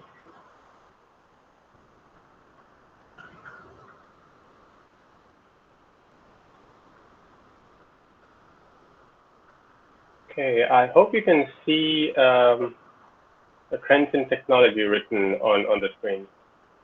Yes, sir, it is visible. Okay, great. Before I begin, I wanted to thank everyone of the organizers to give me this opportunity, and Dr. Kumar also for giving me this invitation to talk in such a conference. Really, thank you for that. I really appreciate it. And before I begin, I'm sorry I couldn't attend live yesterday, but I saw playback on YouTube, and I saw Dr. Rohit Trivedi's presentation, and he was mentioning in his presentation the 4 P's of research. And I thought that was a really nice way to begin, but I thought I'd add another P to his research. Hopefully you'll agree. The last P I would like to add is promotion. So if you've done the work, you have published in an international journal, I think the last part remains to promote yourself. And this is what I'm doing here with my website and my Twitter handle. So this is work Twitter handle and the work website where you can actually go and look at my work in case you're interested after the presentation. But that's it. So let me begin now. So I'm going to talk about trends in technology for a thriving future. And this topic is pretty wide, as you can imagine, but I'll try to scratch the surface of this topic because there is no way I can fit everything in half an hour or even in a day. So let's look inside. So I'm going to divide this into 5 different parts and try to explain a bit into one of them because I think that was doing a bit of justice to such a wide topic. Let's begin. So this is, so I'm going to divide it in 5 parts, as I said. So I'm going to talk about 5 different trends which are going on currently around the world. And also, they've been accelerated a bit because of the COVID situation. So the first one here is AI, machine learning, and big data. So people normally put all these 3 things together, but they are not really the same thing. And I hope that after the presentation today, at least you have an intuitive sense, or maybe more than an intuitive sense, to understand these terms separately. So the first one is AI, artificial intelligence. And this is basically a collection of algorithms, and it's nothing more. It's just a collection of algorithms which helps you decide or answer a particular question or make a particular decision for a situation. And a typical example these days you can give is of self-driving cars, where let's say you put a car on the road and it is able to drive itself, and that makes sense because it has an AI system built into it. So basically, AI is doing a sequence of things, maybe series, maybe parallel, or any combination of those, and ultimately coming up with a decision on how to drive on a particular road. But to do that, it needs certain help from different other codes or different other parts of this particular line here. So the second part is machine learning. Machine learning is basically a fancy way of doing statistics in a way, because machine learning is actually classifying your data. So for example, your car is driving on the road and you see a speed sign on the left side. Now, one of the bigger tasks would be to understand what the speed sign says. Is it saying 50 kilometers per hour allowed, or is it saying 100 kilometers per hour allowed? So this is something which machine learning will do. Basically, it will look at the data which is available and try to decipher what is the difference, what does it actually mean, and it will classify it into certain categories. So 50 kilometers, for example, that means I can only drive until 50 kilometers. The driving will be done by AI, but this classification will be done by machine learning. And the third part here is big data. This is basically, as the name suggests, a lot of amount of data. And this data could be anything. So for example, for a car, it could be how's the road condition, how much traffic is around you, do you see a person around you, do you see another car, do you see, I don't know, maybe you're sitting in the car and using your email service. So it's going to collect all different kinds of data. And when you combine all of these things, 3 things together, you can have a self-driving car. In my example, but of course, it's not limited to that. You know, there are so many things around the world using AI these days, and it's really a big growing field. Let's move on from this. The second part here is robotics. It's automation and drones. You could argue that isn't robotics AI already? And it necessarily is not, because robotics is just a machine that does work for you. It doesn't necessarily have AI in it. So a machine could be, for example, a machine in an industry, pencil sorting machine, for example, in a pencil factory. So you could program a robot or control a robot to move your pencil packages from one chain or one line to another line. It's a very simple example, but you could also automate it. That's the second part. So you could code or program a robot to do certain things on its own, but you have coded it already, like with putting all the conditions in, and that is automation. Now, if you don't have all the condition in, that would become kind of like an AI where a robot could make its own decision. But if you code everything in, that's an automation. And there are certain examples around the world which I have written down. So the first one is the drones. Before I move on to the drones, DHL. So there's a package service in Germany, and DHL and Hermes, they actually use baby robots on the road. And when you walk on the streets of Hamburg, where I am, in the streets, sometimes you would see this small robotic vehicles which actually deliver packages. So that is an example of AI and automation and robotics put together. Then you have the Mercedes company, Daimler, that is also testing self-driving trucks. Then you have Rolls-Royce, who are collaborating with Google, and they are trying to figure out how to have automated ship navigation on our oceans. So if you remember, recently we had a Suez Canal issue where a ship got stuck. So imagine a world where the ships can guide themselves, and these problems would be problems of the past, because machines normally would not make these kind of errors if they are made well. There's another recent example. Last year, because of COVID situation at the Heathrow airport, they had a robot that was sanitizing the terminal overnight when there were no passengers. It was automatic. So these are some recent examples, and the future looks bright. Of course, the third part here is drones, and I briefly mentioned that, okay, Amazon is using drones, at least in some places, and testing it out so it can deliver packages. You also have these drones to play around with, and also in defense and so everywhere. So the drones are really becoming a common thing now. The third part here is cloud service and cloud computing. A cloud is basically just a computer. A computer sitting somewhere else. You could call it a server. And you as a customer, a person who needs this service, would log in to a computer physically kept somewhere else and use it. And in today's world where you have COVID everywhere, people are working from home, you need really fast computing computers. You would actually use this cloud service these days. And many companies use these services. An example would be a Zoom or Google Meet, a website. So the conference we are having, Google Meet, is actually using this cloud service from Google. Then in the cloud computing part, you have examples like Amazon Web Services, Azure, Linode. Also, Google is having cloud computing. Basically, they give you a supercomputer or a network of supercomputers where you can log in and do your calculations, get the results, and come out.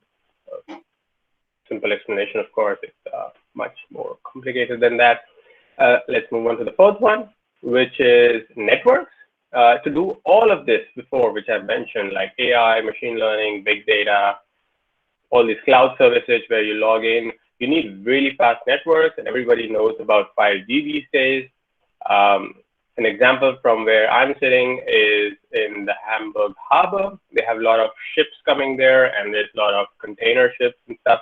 So to use, to communicate with each other, they actually use 5G networks there currently. So they've been using it for a year before they actually give it to normal public. So it's like a test bed for this place. The last part here would be a reality extension. So that would mean virtual reality and augmented reality. A simple example could be our conference here. So we're having this conference with 2D screen. So we're looking at a screen and imagining being a part of this conference. But imagine in the future, you could actually wear a glass or without glass as the technology evolves, and you would feel as if you're sitting in a conference in front of everybody, although you're sitting at home. That's a really exciting future to look forward to. So I put these 5 categories in, which I think are really accelerated these days, and they're really coming fast in the future. But I'm mainly concerned about the first one, because this is the field I kind of work in. Of course, this is it cannot be really separated from all the other examples here, but so it kind of bleeds into all of them. But mainly concerned with this, and when I talk about this, I'm going to talk about decision making, because AI and machine learning are basically helping to make smart decisions. And it's not only in computer field or science field, it's everywhere. It's economics also. For example, retail stores and people go there and they have to make these big decisions, what to display and what will people buy, and all these kinds of answers can be obtained by AI and machine learning when they have decision making built into them. So let's move on. So decision making cannot be looked at alone without this term called uncertainty. So what this means is you may program a computer and tell it, okay, I've told you to make these decisions and these moves, but what happens if your environment changes? So what I'm going to talk about in this picture here is the same scenario where the environment changed. So let's imagine that you're on a beach, and we're just going to ignore what's written in English here. Just imagine that there's a beach and there's a person swimming, and this person decides, okay, I've had a good swim now, I want to come back to the beach. So he'll turn around, he'll swim towards the beach, and he will land here. But what happens now when in another situation, the person is swimming and he decides, okay, I'm tired now, I want to come back, but at the same moment, there is a rip current. A rip current is basically a flow of water, which is really fast, and it moves from the beach to the open sea. And it is so fast that even experienced swimmers cannot really swim against it. So if you try to swim against it, it will take you a lot of effort and you'll actually get tired and you could also drown. So this is not a very good decision. So what happened here is, although you know what's the solution, so if you get tired swimming, you would like to come to the beach, but because the situation has changed, suddenly there's rip current, you have to change your decision. The answer to this is you will swim to the left side or to the right side to escape this current, and then you can easily swim back. Now, imagine if you're not a human, because a human might know this, you're a computer, a very expensive computer who's sent out to the sea to gather data or something, and you've programmed, okay, when the battery is low, come back. So normally it comes back, but what happens if it lands itself in a rip current? Then basically it will try to run back and will lose its battery and drown, and you've lost all your big expensive robot. So if there was AI built into it with a smart decision-making machine, it would understand that the environment has changed, and it would swim either to the left or the right, and then come back. So the takeaway from this is your environment might change, and you should always be aware of that and make smart decisions based on your environment. I'll give you another example. For example, if you're playing tennis, and if you're an amateur tennis player, you have to make a decision how to enjoy the game, how to win the game. And normally, if you see even in professional tennis, people who make the least number of unforced errors. So errors which are made by you own playing. So without the force from another player is an unforced error, and the person who makes them most actually loses the game. So there is no need to play extraordinarily well or play on the edge and play really well. If you just are good enough to return the ball sent to you and just wait it out for the other person to make mistakes, you can actually end up winning the game. This is a very common thing coaches might teach you while you start when you start playing tennis. Another example is this work by it's a hard name to pronounce, but let me try. So Vicious and Vicene. So they did this work in 2017, and they actually included many countries around the world. But I'm going to talk about Europe because it was a very specific example given in the work about Europe. So the task is for many different organizations to come together and develop trust between each other. So these are, you can take example of big companies who want to come together and work together towards the goal. So to build trust, basically. And they found out that if you want to do this exercise in the north of north of Europe, so it could be UK, Norway, Sweden, so Scandinavia, and parts of Netherlands, Belgium, Germany, Denmark.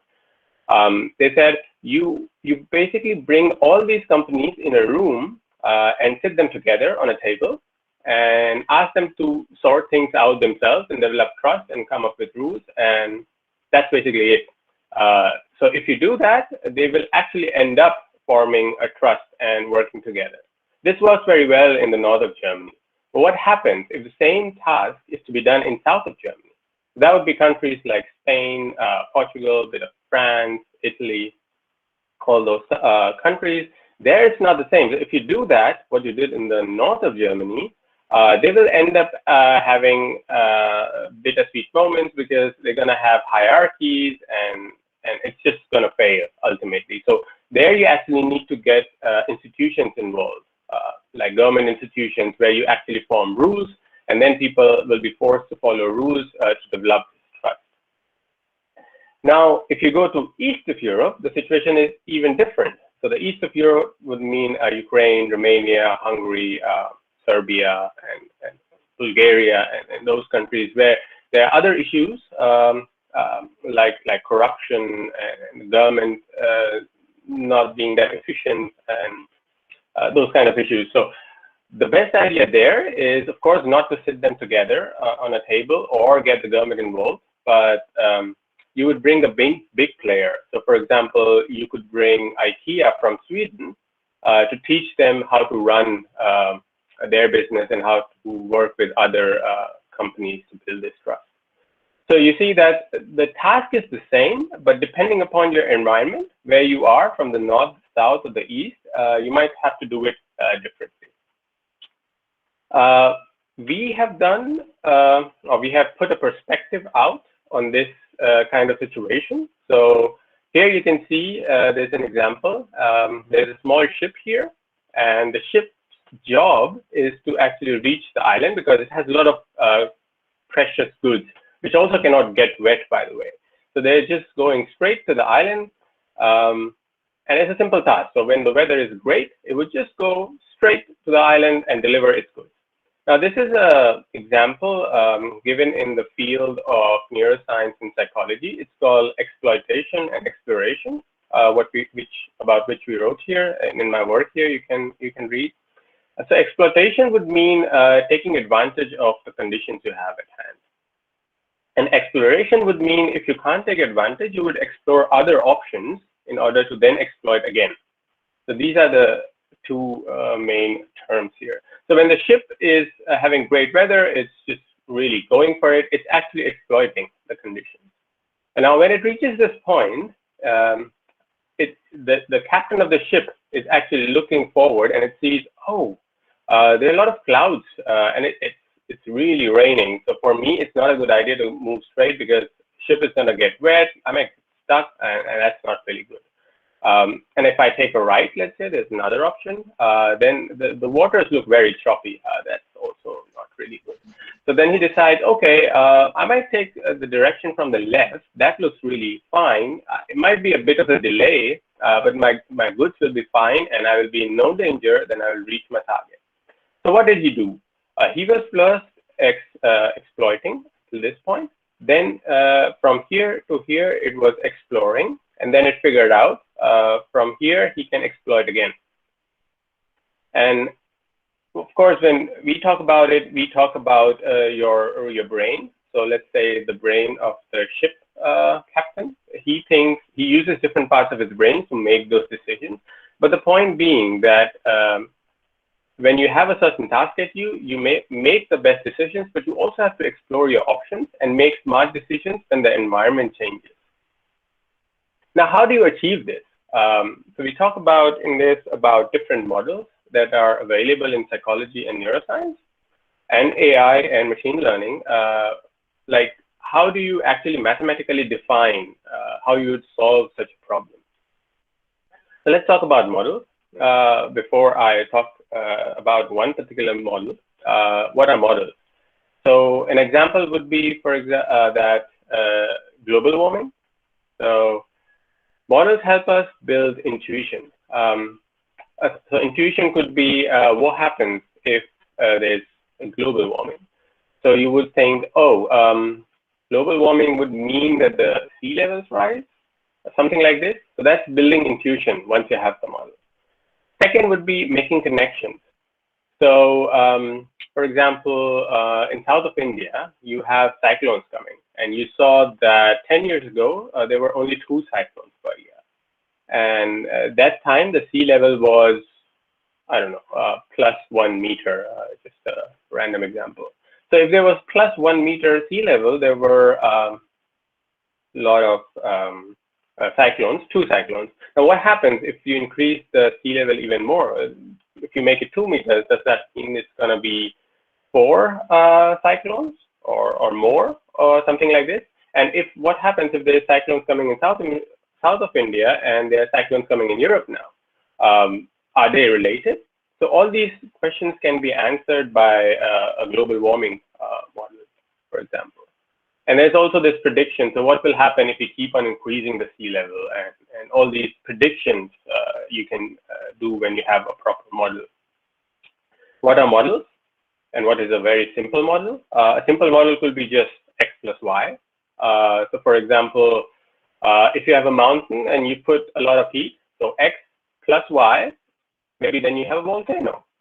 It's a very simple example, a very stupid example, but that's how it is. So a simple model could just be x plus y. You just add 2 things up and you have an answer. But of course, models in real life are not so simple. They are way more complicated. We, in our work here, you can look it up on my website. We're talking about a lot of models of interactivity and uncertainty, and we compare them in our work here. Another example of a model would be this one. This is a basic reinforcement learning model. So let's say you are a person in this box. So this box represents you, and and you basically are a mathematical formula. You see something is happening in the world, which you don't like. Let's assume. So there's the world, you observe something and you didn't really like it. So you say, oh, I'm going to change something in the world. Then you take an action, which is represented by this arrow, and then you change something. So what happened now? You didn't like something, you changed something. Whatever you changed was not enough. You say, no, this is I need to do something else. So then you again observe the change you have made, and then again change it. And this sequence keeps on repeating itself. And what is this? This is basically a reinforcement learning model. We've also done work on reinforcement learning model with the help of a task. It's called the Tiger task. So you can also have a look there if you're interested. And okay, now since I'm talking about models, I would like to bring one formula. So this is it's called Bayes formula. This was put forward by Thomas Bayes in 1763, so really a long time ago. He wrote a book which was called An Essay Towards Solving a Problem in the Doctrine of Chances. This formula was not very easy to calculate because this multiplication at the top, so multiplication of a certain term called likelihood and a certain term called prior was really hard to do, and you had to do it analytically. But these days we have supercomputers, and that's why this multiplication has become way easier. And because of that, people have really started to understand how useful this formula is. So I would like to explain this formula because this only has like 3 terms, but it's really very useful, and these days it's a really hot topic per se. So in machine learning and in AI, everywhere this formula is being used quite a bit, the base formula. What it says is you have a prior. Prior means whatever you know about the world. So whatever information you already have, you multiply it with a likelihood. A likelihood would mean that whatever you know about the world, you can predict what's going to happen if you do something. And what do you think the most likely outcome of you doing something? That's called a likelihood. And then you multiply these 2 things together and you divide it by the evidence. So let's say you did this multiplication once. So in very rough terms, your evidence would be 1. If you did this twice, your evidence would be 2, very rough terms. And then if you put this all together, you have a posterior. Posterior is what is the output after that. Now, if you keep on doing this for a number of times, you will have a very nice posterior. And that actually becomes your prior, because posterior is now new information, which becomes a prior for another calculation. I'll give you a graphical example with this. I put the equation here, and there's a person here. So let's see, we are in a room, and Thomas Bayes, let's assume that he's sitting on this blue couch. He's lounging, he's having a nice time, and he's sitting here with a student who's sitting on this ledge with an orange bucket. And there are like a lot of orange balls inside the bucket. Let's assume that. And he's wondering, what happens if my student throws a ball towards the table? He wants to solve this problem because he doesn't know what will happen. He asks his student, oh, can you tell me what will happen? The student is very confident and he says, yeah, I'll throw a ball on the table and it will land on the table. Then he's like, okay, but I don't really trust you. I need to see evidence. You see evidence in the equation? I need to see evidence. You do that, and then I will make up my mind. So before he asks his student to throw the ball, his prior is that when my student throws the ball, it can land anywhere in the room. So it can land on the couch, on the table, on the floor, or on the kitchen sink. He doesn't know. So he says, that's my prior, and my evidence is currently 0 because you haven't thrown any balls. Then he says, throw 1 ball. And the student throws. So there's 1 ball. And he says, okay, that's a good throw. The student's happy. So Thomas, in his mind, thinks, okay, my prior was that it can land anywhere. My likelihood now currently is, oh, it's landed on the table. That's very nice. Evidence is 1 ball.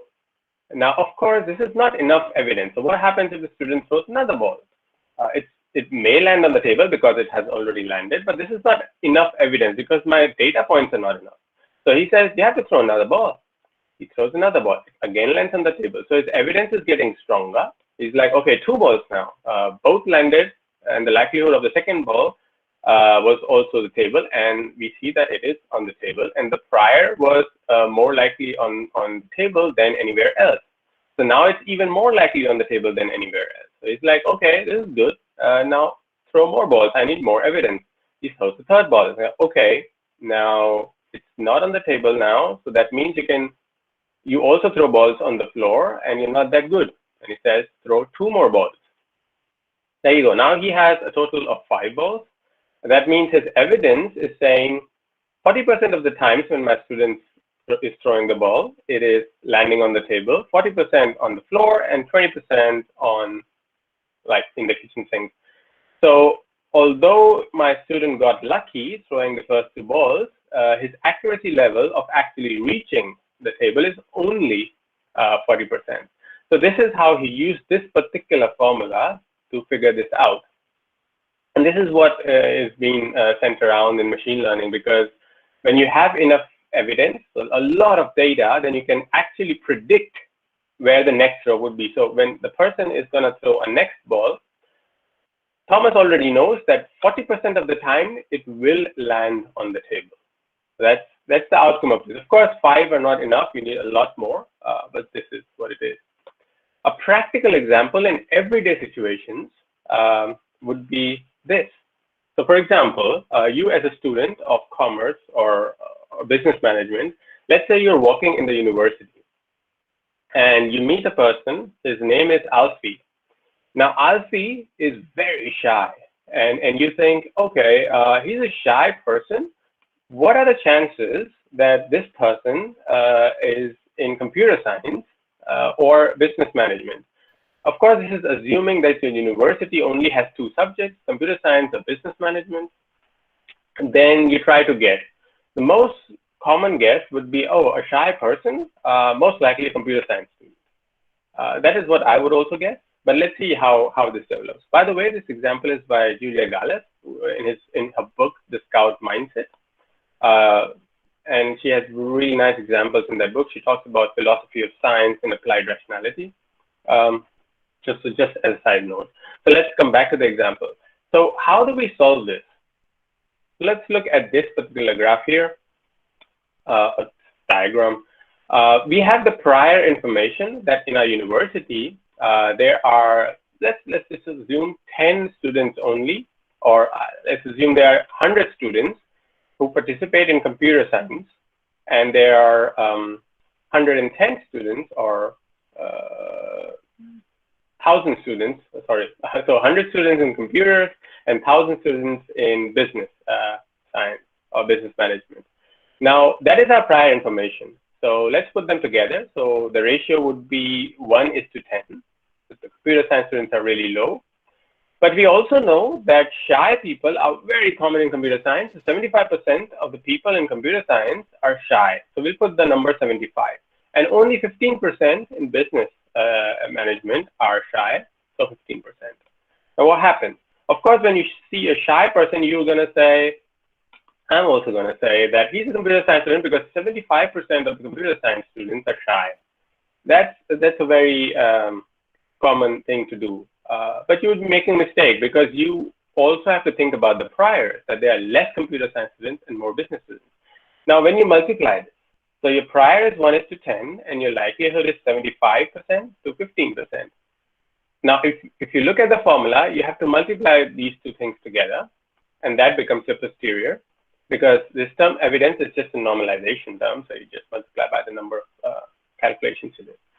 So if you multiply them together, it becomes 75 times 1, 75, 15 times 10, that's 150. You take a ratio, and that's 1:2. So basically what it's saying is the likelihood of meeting a person who's shy is actually 1:2. So it's twice more likely that the person belongs to the business management field than computer science, although he's shy. So what you get out of this is you should always remember your priors. So if you have this information, you have to use that information to develop new likelihoods and new priors, basically, for another calculation.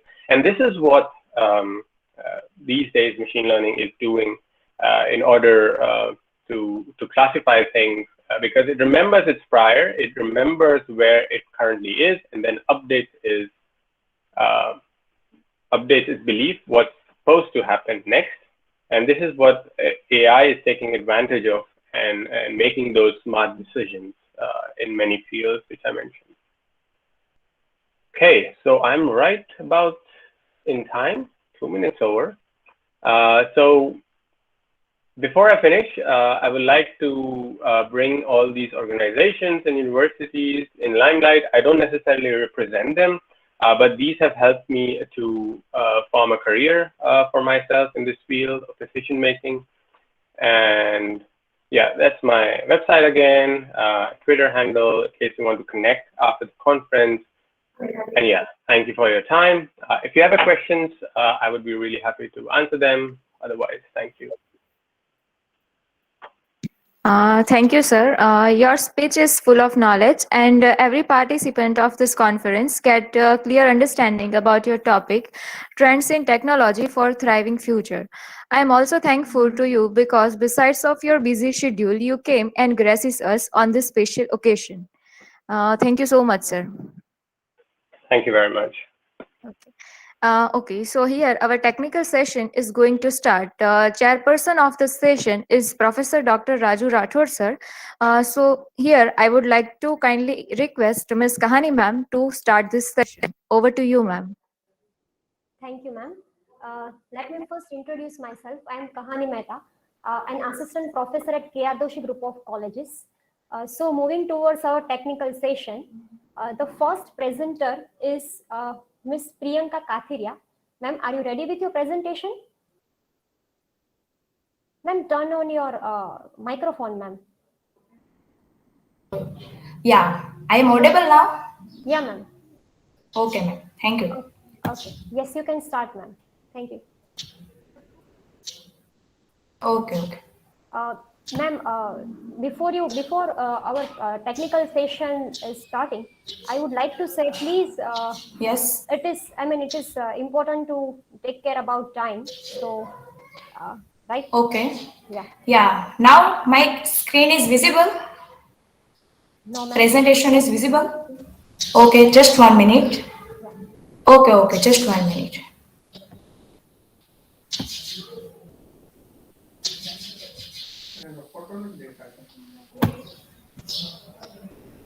Yeah. Now, The second presentation would be of Miss Vaishali Mehta. So please be ready. Yeah, now it is visible. Before she start, please, madam, inform the allocated time to each participants. Yes. How much time they will get. So they are supposed to finish in the given time. Yes, sir. Complete your presentation within maximum 5 minutes, so we can arrange accordingly, as we have shortage of okay, time. ma'am. Okay. Yeah. Okay. Thank you. Okay. Now I am continue. So, sorry for Yes. intervention. You are just supposed to focus on your objectives and your methodology, and finally the findings. Okay. Right? These three things are important. So Okay, don't sir. discuss Okay, the sir. conceptual definition and everything. Right? Okay. Continue. Okay, sir. Okay, done. Yeah. First of all, I would like to thank you to organizing committee for the giving me this opportunity. And today, my name Kadiria Priyanka, and my presentation topic is evaluating the financial health of selected fertilizer companies of India through Z-score model.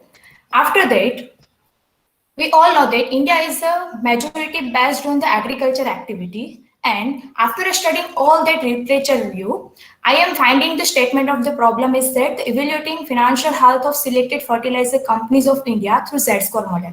And the main objective of my study is that the predicting the stage of financial distress and the bankruptcy of the companies with using Z-score model. Now, I am conducting a sample design. On the January 2020, total 22 fertilizer companies are listed in the Bombay Stock Exchange. But for the study purpose, I has been selected to 5 companies which is based on the market capitalization. Now, the data analysis, we all know that the main part of the paper is that the data analysis. In that data analysis, I can apply a Z-score formula, which is predicting the failure of the financial health of the companies. And here the Z-score formula is presented, published by Edward I. Altman sir in the year 1968. In this formula, he major focus on the 5 ratios which predicting the bankruptcy of the companies. The main part of my paper presentations, calculations and the classification of Z-score. I am conducting all that ratio, and based on that, I am putting the value in the Z-score formula, and after that, I am presenting here total selected 5 companies Z value with their zone, because Altman sir presenting the Z value and define the classification of the zone of the discriminations, like if the Z value is less than the 1.81, that means the company in the distress zone. If the Z value is between the 1.81 or the 2.99, that means the company in the gray zone. And if the Z value is less than the 2.99, that means the company in the safest zone. I am also trying to this table presented in the way of the graph. Yes, now.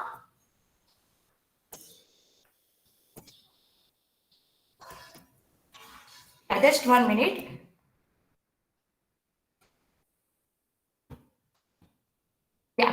a graph reflect all the table value in that upper side of the bar where the gray crossing sign is available that defines the company in the gray zone, and where the red crossing sign is available that defines the company in the totally distressed zone in the particular that year. After that, interpretation of the table. In that table, I am selecting total of 5 companies as a sample, but 2 companies are totally in the distress area, which name that Chambal Fertilizer Chemical Limited and RCFL. Then Coromandel International Limited will regain a safe zone if the effective management of the financial and other resources applied. Then Gujarat Narmada Valley Fertilizer and Chemical Limited shows the mixed zone with that Z values. And among the all selected sample, only a Gujarat State Fertilizers Chemical Limited achieves the results that are consistently in the gray area. Then finding of my study is that I am trying to identify the bankruptcy positions and financial health of the companies, but unfortunately the finding shows that none of the companies belong entirely to the safest zone, because most of the company are in the distress zone. So which clearly indicates that these companies may go bankrupt in the near future. It's possible, it's resurvival if the top management to decide some of the effective strategies for the better control and management of the resources. Maybe that time the win-win situations arise for the management or for investor also. And this is the I am identifying some of the further researches purpose, scope of the further researches. In the future, researcher maybe apply large sample size for that study. Also using some of the another model for the prediction of bankruptcy, and also selecting another industries for the study purpose. Here my presentation is over. These are my reference, and thank you so much for again this providing the opportunities. Yes, thank you. Okay, thank you, ma'am. Okay. Can we go ahead, sir? Madam, your voice is very low, so you can please take it off. Now I'm audible? Okay, now? Am I audible, sir? Yeah, you are audible, but the voice is very low. Okay, I'm trying to speak loudly. Maybe network issues are there. Okay. So our second presenter is Miss Vaishali Mehta. Are you there, ma'am?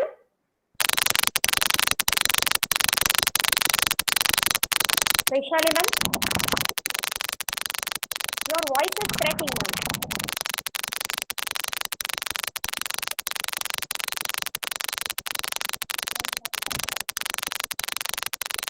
I think there is some network issue, ma'am. We will go for next one, and that is Rahul Garaiya.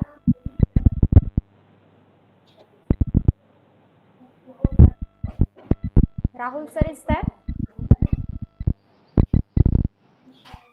Manisha Desai. Manisha Desai is there. Okay, then we will take his presentation. Okay, Manisha is there. Okay. Manisha ma'am, you can start your presentation, ma'am. Okay, ma'am. Thank you. I Desai Manisha, PhD research scholar, sociology department, Bhavnagr University. My topic is impact of socio-economic condition on students' education of upper primary level. I share my screen.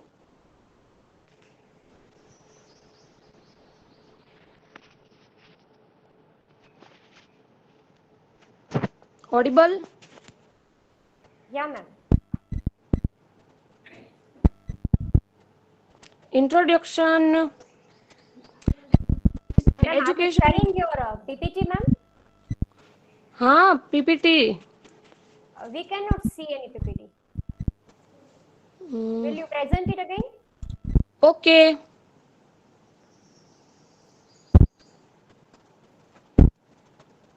Present? No, we cannot see.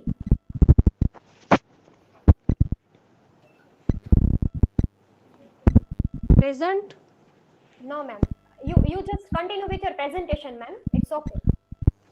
Okay.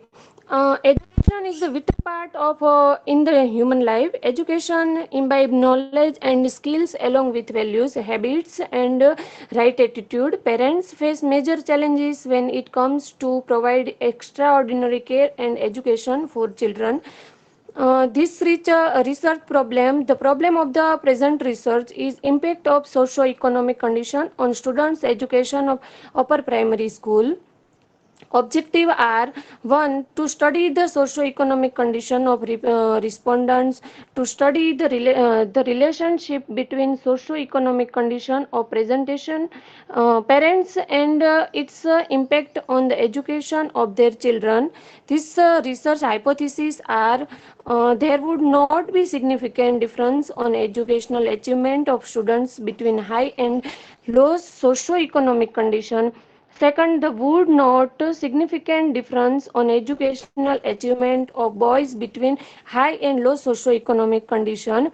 The methodology for this research: researcher used a survey method to collect the data from the respondent and to achieve the objective of the research. Data was collected by interview schedule from respondents. Sample was for the present research selected this one school of rural area of Dari Taluka. The name of the school is Sri Mithapur Dungri Primary School. Sample was selected throughout a random sample selected method out of total population. Total 30 students were selected from the standard 8 as a sample from the sent school.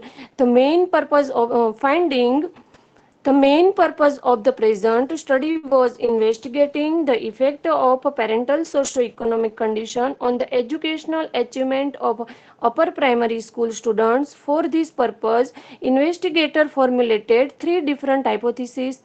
Results are shown in below. Given tables beside it, graphical representation is also connected. Table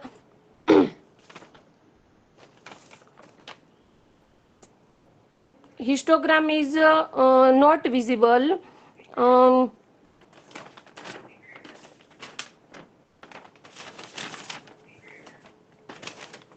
the table shows that it is clearly indicated on the basis of table 1 that frequency distribution mean values was 70.93 and standard deviation value was 4.11 found. There were total 30 scores and out of them shown that minimum score was 10 and maximum score was 25. Prepare histogram based on frequency distribution. Histogram, it is clearly indicated on the basis of table 3 that frequency distribution mean value or standard deviation. There were total 30 scores and out of them shown that minimum score was 60 and maximum score was 97. Prepare histogram based on frequency distributed. Researcher prepared first hypothesis to study the impact of socio-economic condition on the education of students. Finding the results of the hypothesis indicated that there were no significant or impact of socio-economic condition on education of upper primary school of rural area of Dhari Taluka of Amreli district. Thank you. Thank you, ma'am. Thank you, sir. Okay. Thank you. Now, our next presenter is Mr. Rahul Garia. Is he available? Mr. Rahul?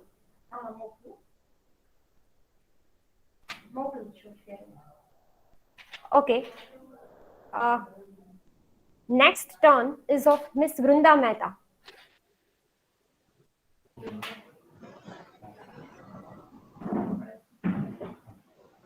Ma'am, are you there?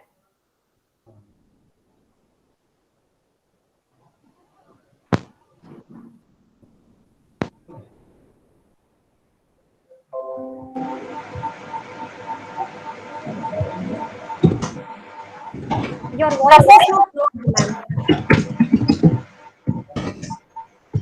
Am I audible right now? Yeah, ma'am. Okay, just a second. I'm sharing my screen. Yeah, ma'am.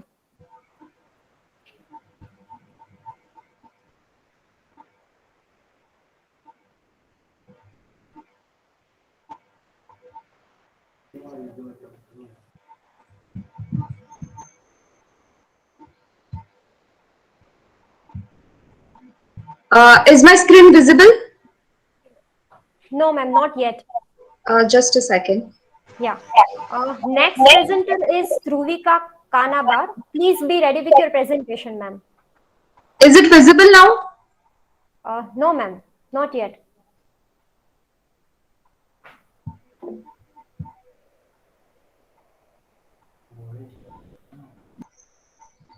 Okay, is it, I guess it would be visible now. Yeah, ma'am, yeah. Okay, fine. All right, so first I'll introduce myself. My name is Vrunda Mehta. I'm a UGC NAD and currently I'm a research scholar at Bhavnagr University, Junagadh. And my paper is upon the factors affecting financial literacy and its effect on investment behavior among individuals in India. So before we begin, let's first understand what is the meaning. I mean, what do we mean when we say the word financial literacy? So the financial literacy is the possession of the set of skills and knowledge that allows an individual to make informed and effective decisions with all of their financial resources. So basically, it is financial knowledge. It is the knowledge and awareness about the the core financial concepts as well as the financial market in your country and the financial products available and the general investment options available for the individual. All right, so let's first understand the significance of the study. So the financial literacy is an inevitable parameter in a current competitive society. The process of financial literacy is to make people aware about safe savings and other investment products available. This improved awareness will lead to better financial behavior in terms of savings, budgeting, and availing the credit wisely at a cheaper cost. In tune with that, an attempt has been made in this paper to measure the impact of financial literacy on investment behavior as well. So the financial literacy of an individual is, their level of understanding of financial matters, which enables them to to process financial information and make informed decisions about personal finance.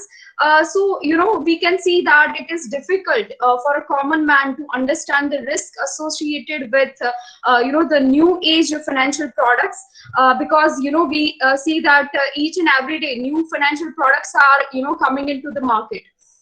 In order to understand the risk and return associated with these products, a minimum level of financial literacy is a must. Financial literate individuals can make effective use of these financial products and services by evaluating associated risk and returns, and finally choosing those products which are best suited to them.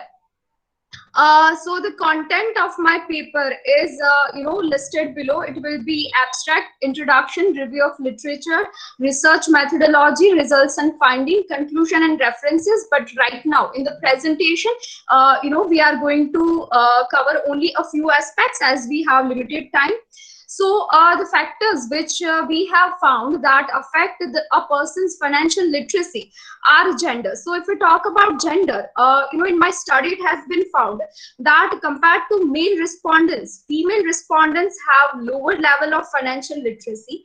Then if we talk about the education level of the individuals, so the financial literacy was also strongly linked to educational attainment, especially among graduates. High level of educational achievements such as bachelor's or master's degree were found to be associated with higher financial literacy ratings. The effects of an undergraduate degree were not found to be statistically significant after accounting for the large number of variables in the model. Having a postgraduate degree, on the other hand, raised the chances of correctly answering the questions given to check their financial literacy. Then if we talk about the next factor, that is the education level of the parents. So I found that we have found that not only the education level of the individual but the education level of the parents as well affect the financial literacy level of an individual. It has been found that whose parents have graduate degrees tend to have higher levels of financial literacy, since they had someone to guide them when it came to the financial knowledge from a very young age. Hence, they seem to be well aware about financial market, financial products and investment options, etc. Next factor that affects financial literacy is the income level of the individual. Research has found that higher income levels are linked to higher level of financial literacy, whereas lower levels of income are associated with lower levels of financial literacy. Then we have studied regarding the factor that is income level of the parents. Just like individuals, we have found that income level of parents have had a great effect on the individual's financial literacy. Parents with higher level of income seem to have higher level of financial literacy, and they transfer this knowledge to their children. Next factor that we have identified is the marital status of the individual. There was a strong connection between marital status and financial literacy as well. Married people were more likely to offer accurate answers to the financial literacy questions. This discrepancy could occur because of the sound financial decisions are critical to the marriage success. We know that many of the problems in marital life are created because of the financial problems, and married people tend to have financial knowledge more compared to the unmarried people, because they have to, it is a necessity for them. And the last factor that we have identified is the employment status.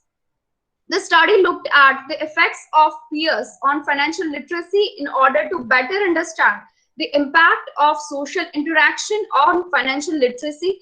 Peers are one of the most important sources of financial knowledge and advice. Furthermore, unemployed workers were found to have a lower degree of financial literacy due to their lack of experience with economic and financial topics. All right, so these were the factors which we have found that have affected the financial literacy. The next thing that we have found the connection between is the financial literacy and investment behavior. So we have found the relationship between financial literacy and investment behavior of the individual is, we have studied that, and the results of the study suggested that financial literacy levels of individuals affect the awareness as well as the investment preferences of individuals towards financial products. All right, so when we concluded the study, we can say that this paper presents a new facts regarding financial literacy in India and its determinants. Financial literacy was found to be poor in Indian individuals compared to the individuals of developed countries like UK, US. Then we have found out that the key financial concepts such as interest calculation, inflation impact, and risk diversification due to multiple investment options were not fully understood by the respondents. Just 14% of all the respondents correctly answered all three financial literacy questions. Significant differences were also discovered in different subgroups within the study, including differences based on gender, age, income, educational attainment, and wealth, among other factors. There was a positive relationship was found between the level of financial literacy and a better and well-informed investment behavior. However, socio-demographic, fiscal, and family characteristics were found to be significant predictors of whether or not a respondent would invest in stock, mutual fund, or other fixed income securities. The consequences of these results for policymakers and financial education initiatives are important, as the government and employers transfer the burden of savings and investment decision onto employees. It is becoming increasingly necessary to equip workers with basic financial information to make these critical decisions. Disadvantaged groups such as women, the elderly, and those with low income and educational attainment should be targeted for financial literacy programs, because ultimately the nation is made of individuals, and until and unless the individuals don't make themselves financially literate and make well-informed investment decisions, the sustainable and balanced financial growth of a country is not possible. So I guess that is it, and I would like to conclude it over here. Thank you very much. Now, Brunda madam, your one of the finding is contradictory. See, you said the financial literacy is poor. On the other hand, you are saying that financial literacy has effect on the investment behavior, right? So now, how many samples you have studied? What was the total number of samples? Hello, am I audible? Yeah. How many samples you have studied? Sir, around almost like 200. 200. So out of that 200, you said the financial literacy is poor. So compared to yes, sir. While I have done my literature review, I have also reviewed the research. You please give a specific answer. Out of that 200 sample, why you said the financial literacy is poor? No, sir. I mean, compared to the respondents of developed countries, I mean, for the developed countries, obviously, I have used the secondary data, which is, gathered by the foreign researchers. So then you cannot say like that. That's okay. The second thing is, have you what kind of statistical test you applied? Sir, I have applied a t-test and progressive regression. Progressive regression. Okay, anyway, but you checked it out, because when you said anything, all findings and suggestions and everything on the basis of the empirical research or a primary data, you have to be very careful. Right. So you cannot compare your primary data based findings with some secondary data findings, and then right. So be careful about it. Okay. Right. Next. Okay, thank you, ma'am. Now moving towards our next presenter, Miss Vaishali Mehta. Are you ready with your presentation, ma'am? She got some problem because some noise is coming out whenever she on the mic. Then we will go for the next one. Ma'am, you just check about your network connection, and then we will go with your presentation. Next is Dhruvika, ma'am. Dhruvika Kanava. Yes, ma'am. Are you there?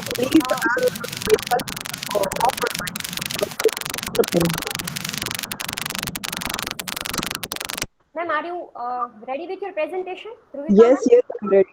I'm ready. Yeah, ma'am. And here I am requesting all the presenters, please be quick with your presentation speech, so we can go with the time.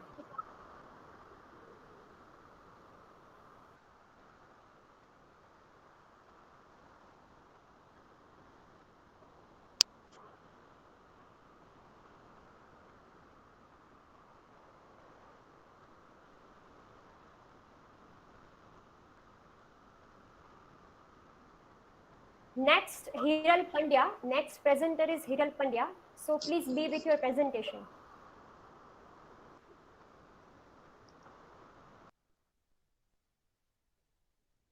Is my screen visible? Yeah, ma'am. Okay. So myself, Dhruvika Kanabar, and the title of my presentation is Corporate Financial Performance and Human Capital Efficiency of Service Sector in India, an analysis with special reference to IT sector. Success of a corporate organization depends upon its efficiency of utilizing its assets, particularly its intangible assets, and in that too, human capital the most, as it directs usage of all the other assets, and that's more important for service or tertiary sector, as it is knowledge based compared to manufacturing sectors. Talking about industry review overview, the given chart depicts the fact that market size of IT industry of India has been increased throughout the years, and because of that, its contribution to the GDP of the country has also been increased over the years. Though there is slight fall off in recent years, but it has potential to increase again as the Indian government has recognized IT as one of the champion service sectors and provided provisions and funds for the development of the same.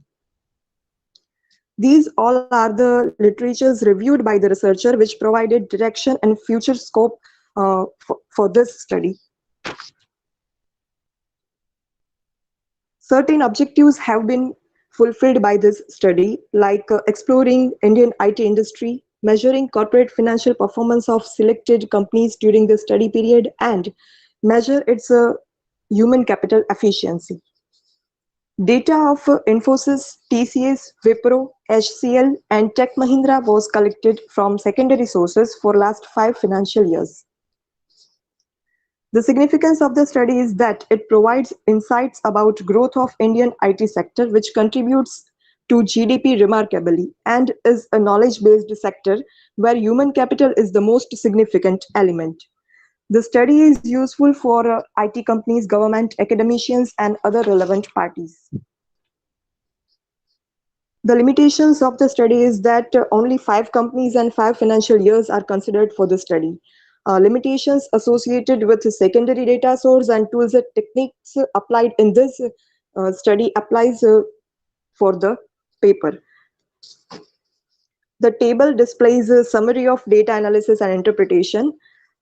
TCS comes out as a leader in case of all the 3 ratios: return on equity, return on asset ratio, and assets turnover ratio. Wipro was the lowest in case of ROE and ROA, while asset turnover ratio was the lowest in case of HCL. Alternate hypothesis was accepted for all 3 ratios, which affirms that there is a significant difference in ratios of selected companies during the study period. The line chart shows human capital efficiency of the companies for the years given. In case of human capital efficiency also, TCS was the leading company. Tech Mahindra has lowest human capital efficiency amongst all. These are the conclusions and recommendations of the study. The capability of corporate organization to successfully implement business strategies exclusively depends on efficient utilization of its intangible assets. Here to measure the same is crucial. Expenses generated to acquire capital are fruitful only when it creates value to the business. This applies to human capital also. TCS is leading in both corporate financial performance and human capital efficiency, demonstrates that efficiently utilized human capital accelerates corporate financial performance. Tech Mahindra has to work upon efficiently utilizing its human resources, and Wipro and HCL Tech has to focus on efficient utilization of its financial resources. So that's all about my presentation. Thank you. Now, how did you measure the human capital efficiency? Yes, sir. Sir, the human capital efficiency have been measured by sum total of salaries, incentives, allowances, bonus, compensation, employee benefit expenses, staff welfare expenses, pension fund, provident fund, and other funds incurred on employees, and it was calculated and computed through the data gathered from annual reports of all the 5 companies for 5 years. But you tell me, what is human capital efficiency? What is efficiency? Efficiency means how much output comes from the input you have put in something, like in human resource. So here you are taking the sum total of all the fringe and benefits as well as the salary drawn by the employees, right? Yes, yes. Does it actually measure the efficiency as per your definition of efficiency? No, actually efficiency have been measured by, I have given a table in my paper which is not presented here. I have only included a graph of human capital efficiency. Actually, that is what I am asking, that how did you calculate the human capital efficiency? I have divided value added by value added divided by human capital, that is human capital efficiency, and value added was calculated by sum total of operating profit, employee cost, depreciation, and multiplication. And out of this value added, it was divided by human capital, and what is the amount we get is human capital efficiency. Okay, okay, no problem. Okay, thank you. Sir. Thank you, sir. Thank you. Okay, thank you, ma'am. Now, moving towards, next is Hiral Pandya. Hiral ma'am, are you there?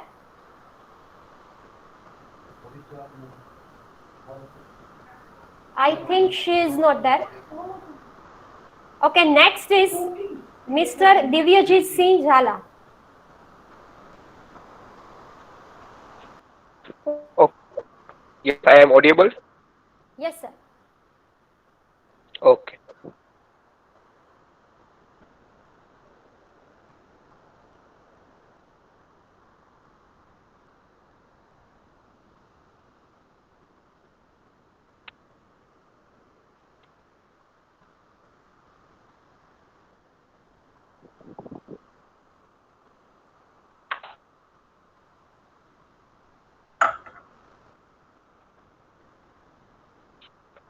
Ma'am, the PPT is visible? Yes. But your this Google Meet screen is visible, sir. One second.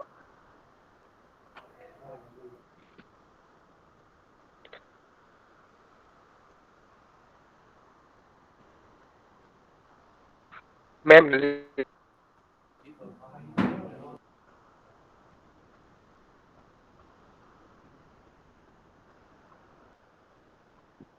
ma'am, the PPT is visible? Yeah, yeah. Okay. So good afternoon, respected authority. Myself, so we present a research paper on a topic of national education policy 1986 versus national education policy 2020, a comparative study. So based on that, there are two objectives for my study.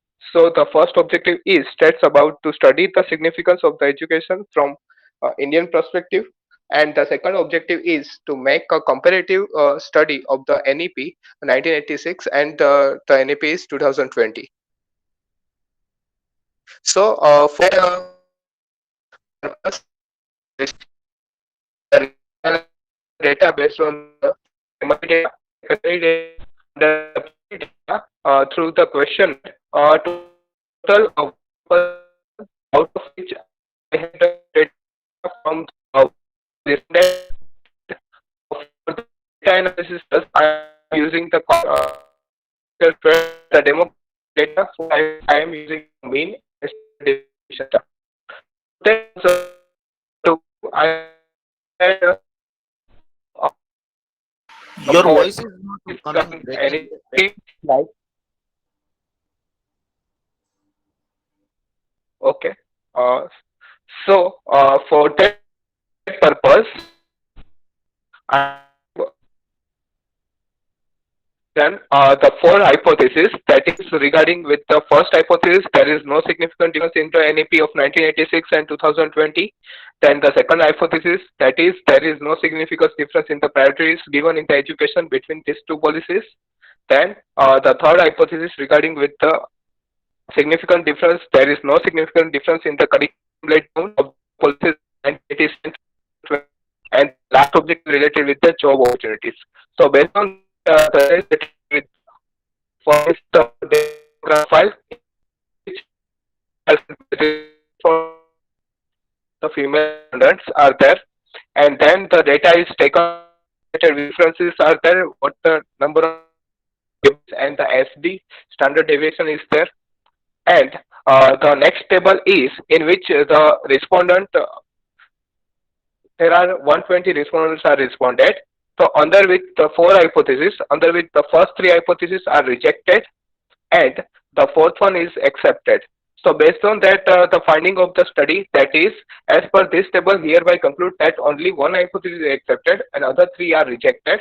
So as the null hypothesis is accepted in the fourth one, so we can say that there is no significant difference in the job opportunity provided by the education of the 1986 and 2020. So hereby, as per time schedule given, I conclude my research paper. Thank you all of you. No, your entire construct is doubtful, because you see, you cannot conclude something based on the perception of people. Like how did you make sure that the people whom you asked about these two policy have read through the report of the 1986 policy and 2020 policy? How can you make sure that they have gone through the entire draft of the policy? That is one thing. The second no, sir. Yes, sir. Yes, definitely. So like on the basis of survey kind of method, you cannot do such kind of studies. So your entire construct as well as the findings are not valid and reliable. So you did a good attempt, but it's suppose with the in-depth interviews of the 5 experts on who can make some comment on the policies, comparative statements on the policy, and if you could follow such kind of methodologies, then we can understand. But otherwise, just by doing survey of students and teachers and all, you cannot say like this, because how can you compare the two policies, because their draft are different, their objectives are different, their time context are different. So naturally, and then you were talking something regarding employment and all, so which is not at all valid, right? So better you can study again, and then you go for the in-depth interview of some 5 experts, right? Yes, sir, definitely. I will take this suggestion in future studies. Sure, sir, definitely. Thank you, sir. Now, next is... Thank you. Yeah, now next is Mr. Rahul Garia. Are you there? Yes, ma'am. May I audible? Yeah, yes, sir. Am I audible, ma'am, clearly? Yes, sir. Okay, I am sharing my PPT. Yeah.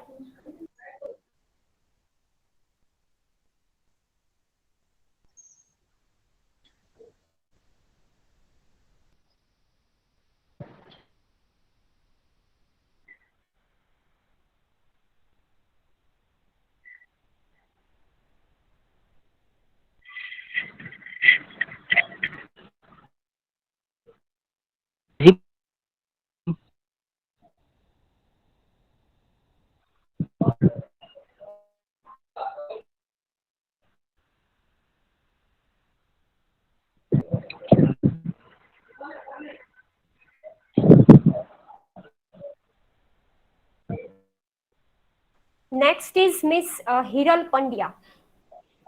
Please be with your presentation, ma'am. Screen is visible, ma'am? Yes, sir. Okay. Hello, everyone.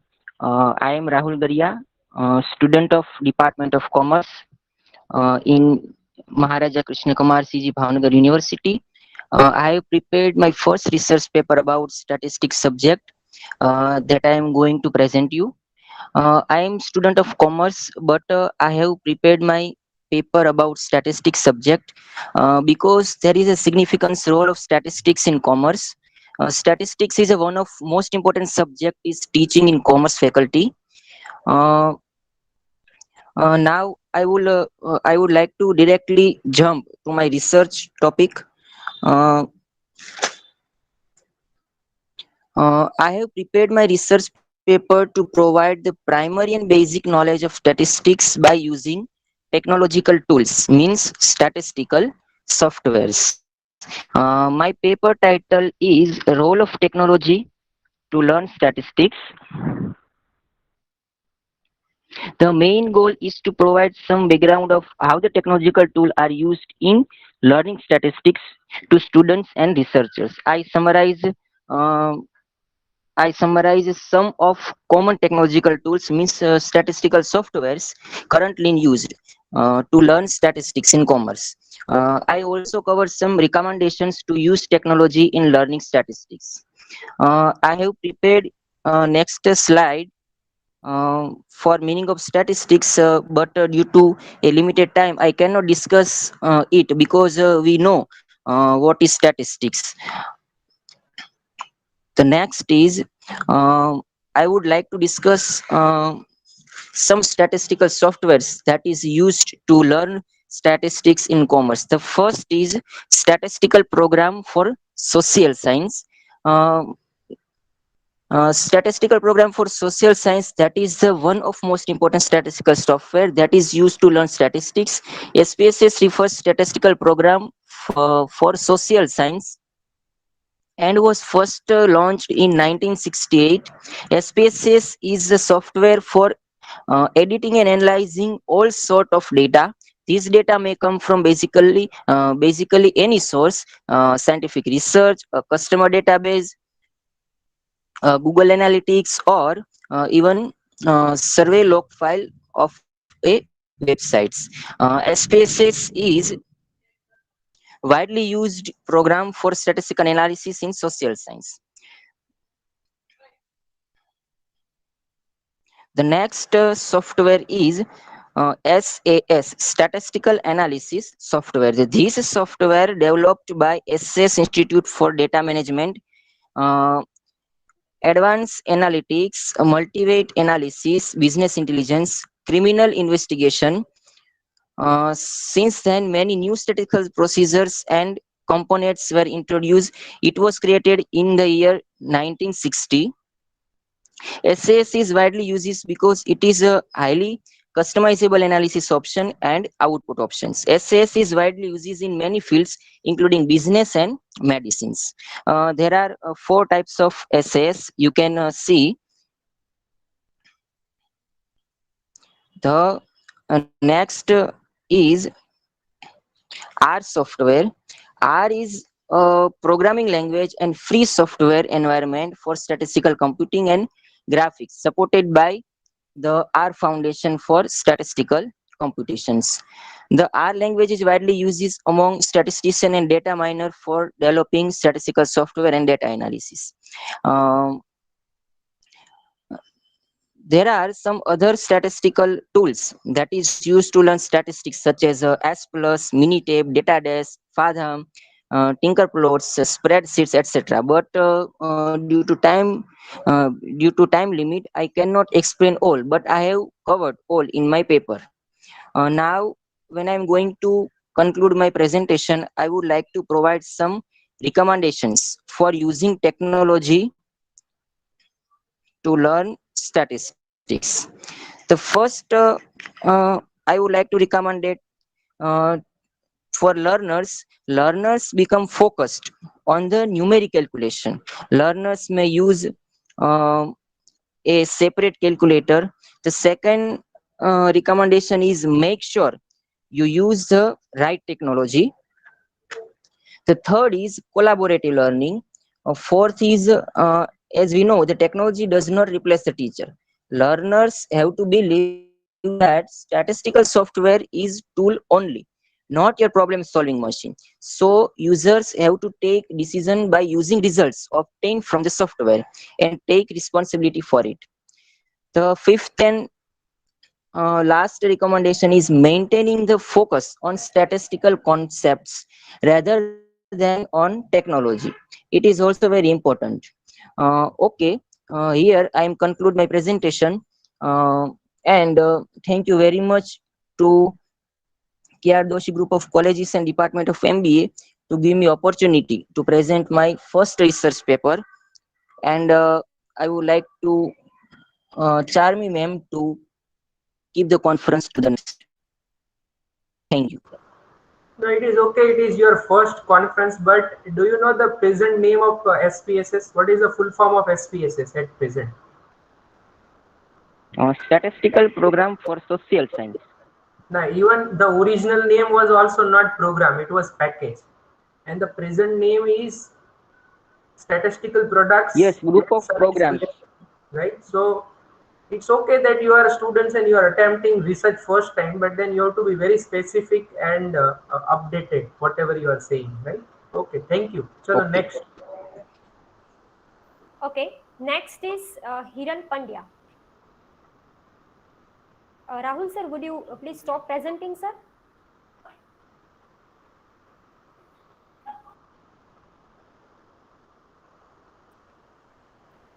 Hiran Pandya, are you there?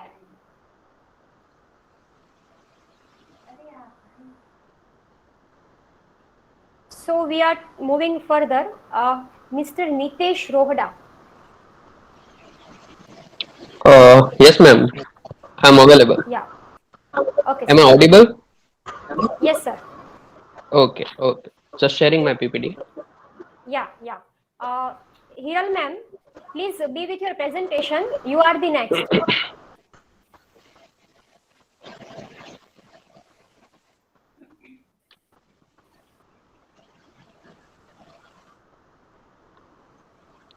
Is it visible, ma'am? Yes, sir.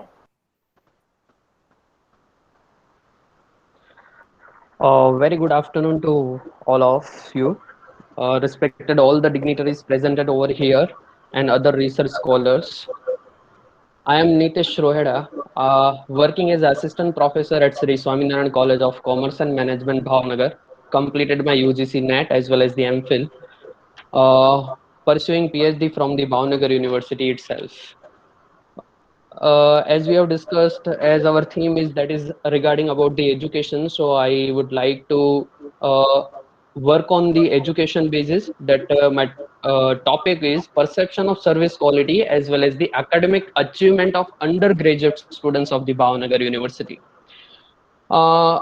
As you can see in the abstract, the service quality, as also discussed by the Dr. Raju sir, circle model and the number of the dimensions present in the service quality model. I have done the study about the number of students on the basis of their expectations as well as the performance of the institutions. As we know, that is education sector is most important part of the Indian economy. For the development of economy, education sector is playing most important role. And directly, I would say that most of keynote speakers have said about the education sector. So I would like to jump to the quality of the service. Institutions have to focus on the qualities to provide the better services to the students. As we know, there is cutthroat competition in the education sector also. So not only to get the new students, but to retain the old student, it is most important part for the institutions. So how to retain how to retain the students as well as how to motivate them to get their academic achievements to improve their performance. So quality of the services plays most important role to improve their academic achievements, academic performance. So I have found that experience as well as the expectations much more higher compared to the performance of the institution, which will be concluded part of this. So these are the service dimensions, which also Raju sir also have discussed about that tangibility, reliability, responsiveness, assurance, as well as the empathies. Such kind of the dimensions institutions have to focus while providing the educational services, as well as we have to improve the knowledge, even we have to improve the skills of the students, and by that we have to increase their educational performance. So these are certain literature reviews which I have go through this paper. Most of the papers have said that, most of the research scholars have said that there is, we can say, that is the positive relation between the quality of the service as well as the academic achievements. If the students want to achieve their increase their performance, then institutions have to provide the better services, whether tangible or intangible services, we can say. Main objectives as well as the hypothesis you can identify through the PPT. main objectives, that is I have to find out to study the difference between the observation, it means performance, as well as the expectations among the age group, income group, gender group, even the courses they are studying, it means FY, SY and TY. On the basis of the hypothesis, I have formed the on the basis of the objectives, I have formed the hypothesis that shows there is no correlation between the observation of services quality as well as the academic achievement of the students. Then second hypothesis shows no significant difference of the observation of service quality among the different age group, income group, gender group, and the years and courses they are belonging. So these are my objectives as well as the hypothesis. Uh, Analysis and interpretation clearly indicates that there is significant difference about the performance in the age-wise analysis, as well as we can say that is the year-wise analysis, as well as the course-wise analysis. These are the main three criteria where students are having higher expectation than the performance. While we can say that is there is no significant difference in the gender-wise as well as the income-wise. So these kind of the analysis and interpretation I have found from my paper. At the end conclusion, we can clearly say that at the end of my conclusion portion, there are certain dimensions in which expectation is much higher than the performance of the educational institutions. What are such criteria as well as the dimensions? Like we can say that is the infrastructure, well-maintained classroom, canteen facilities, and so on. So here, I would like to conclude that educational institutions have to focus such kind of the tangibility criteria as well as the non-tangible criteria for their better achievement, for their better educational performance.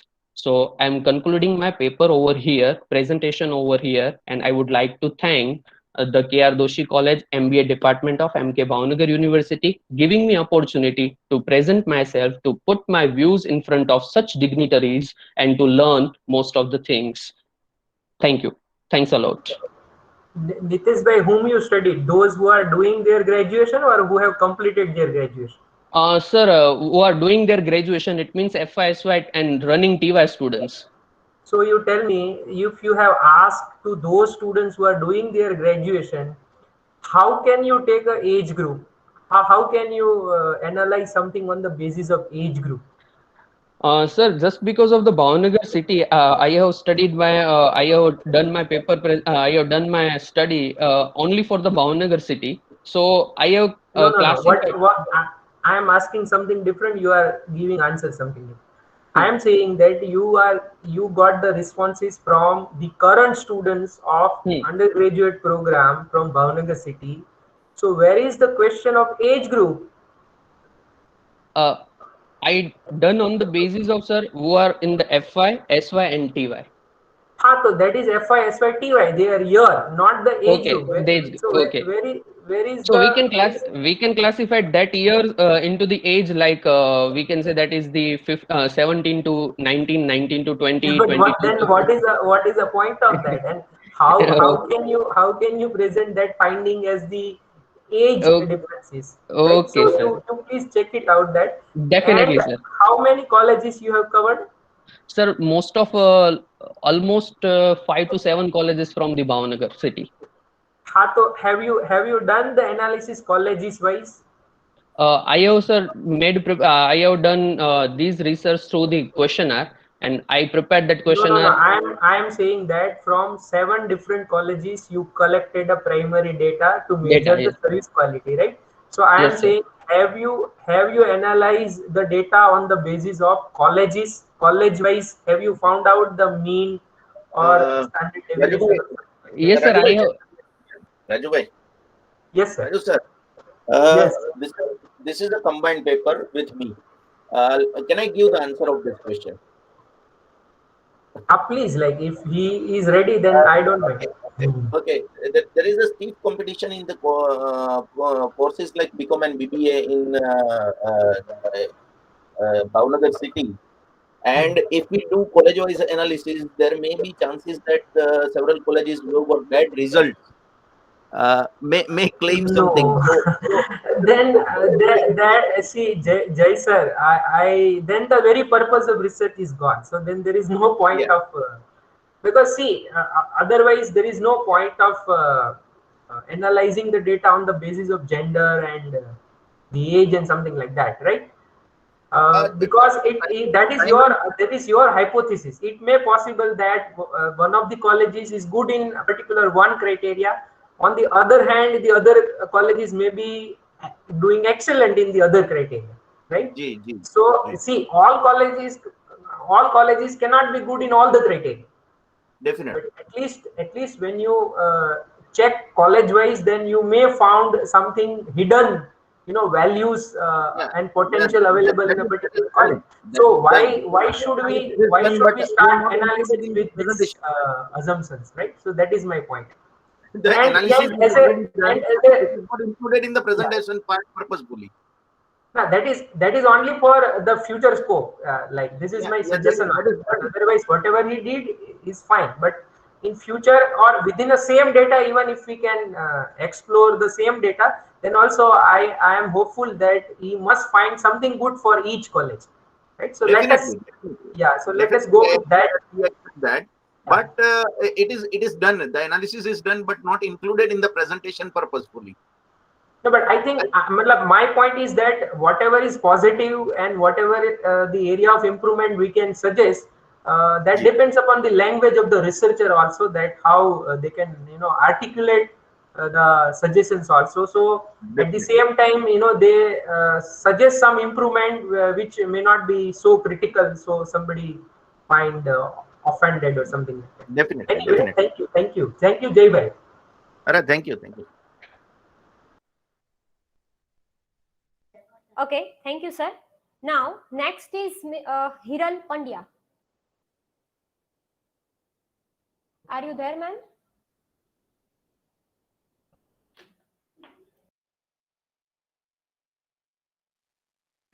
Hiral ma'am, are you there?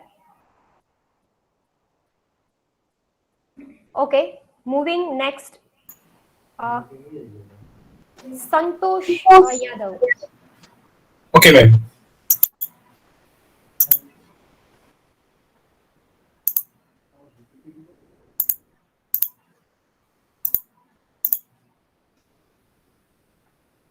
My slide is visible?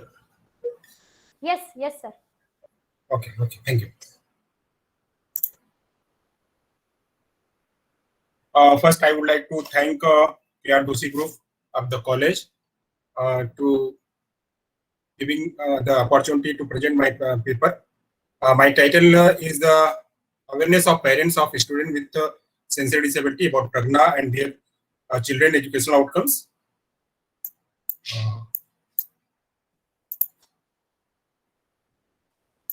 I'm moving forward. Education is the key component and dynamic process of the facilitating learning. Parents play a vital role in making it complex. Parents are the first teacher in child's life. So the parents' role in educating young children start as early as toddler years.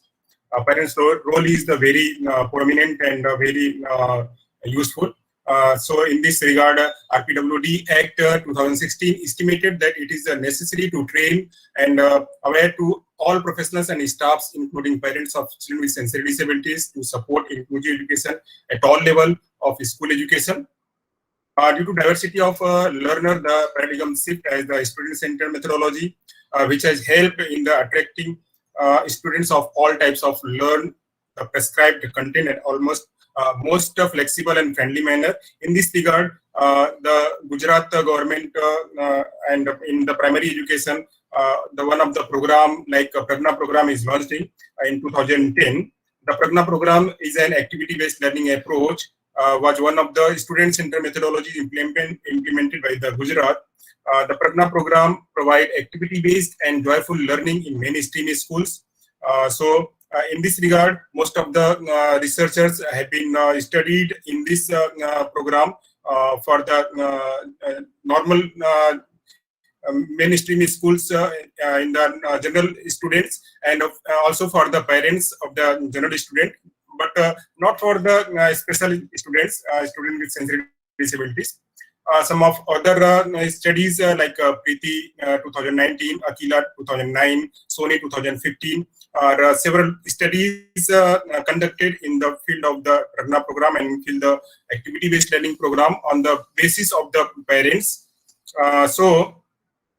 I jumped on my need and rationale of the study. The success of the program, this program is dependent upon the knowledge and attitude of the parents about Pragna and involvement in education of their children. Hence, the present research study was initiated with the twin objectives of the study. The level of awareness of parents of students with sensory disabilities about Pragna program and the knowledge of their children's educational outcomes as both complementary to each other, and one of the overall objectives of that. So the problems of the study was that to study the awareness of parents of students with sensory disabilities about Pragna and their children's educational outcomes. My objectives and research questions is visible on the slide. I have three objectives: to study the level of awareness of parents of students with sensory disabilities about Pragna program. Second one is the study to knowledge of the parents on their educational outcomes in mainstream schools. And third one was the to study the overall awareness of the parents of students with the sensory disabilities. In this regard, I have three research questions to extend the parents of students with sensory disabilities are aware about the Pragna program, and some like of the other two objectives. So I have selected the methodology. The method of descriptive survey method was followed. Total 193 parents of students with sensory disabilities attached with the Pragna program was taken for the study purpose. The sample size and the sample was taken as a purposive sampling from the state of Gujarat, all over Gujarat. The tool was used as a researcher-made test awareness, that is RMTA was used. The tool and validation of the tool was I have prepared the tool and validated with the 10 experts, experienced teacher educators, and taken the split hop reliability, which was the score was 0.784 and 0.770. Was found for the tool is reliable. The sample of the items, sample of the test was visible on the slide. And after I'm using the some SPSS package for the data analysis, and percentage of as a measure of frequency was used for analyze the level of awareness about Pragna program and educational outcomes for of students with sensory disabilities. And I'm jumping on the finding. My first objective was and the research questions was to what extent the parents of students with sensory disabilities are aware about the Pragna program. I found that majority of the 73%, 73.76% was moderate, fall under the moderate level of awareness. The study concluded that majority of them had moderate level of awareness about Pragna program. So the parents are the majority aware about the Pragna program, and they were helped their students in home as well as the schools. So the graphical representation was visible on the slide.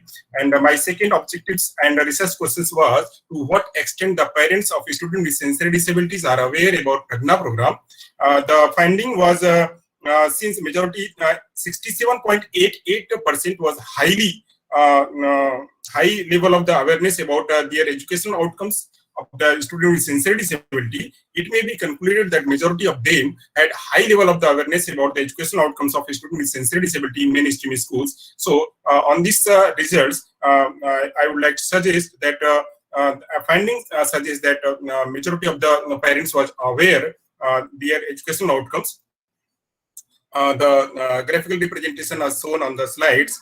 And my last overall the outcomes of the parents was to what extent the overall awareness of parents of students with sensory disabilities, the overall expression and overall result of the parents was a high since 63.73% of the parents had high level of overall awareness about Pragna program and educational outcomes of students with sensory disability, it may be concluded that majority of them had high level of the overall awareness about Pragna program and educational outcomes of the students with sensory disability in mainstream schools. So the graphical representation is shown on the slides. I concluded by the study. The parents and professional partnership play a major role in the supporting to the student with sensory disability in learning. The finding was also showed if the parents high level of awareness, they can help their students in the study and other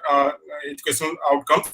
The research reported in the study that majority of the parents had moderate level of awareness about Pragna program and high level of awareness about their children educational outcomes. So, since parents actively participated in the intervention activity, they could assume their children educational outcomes.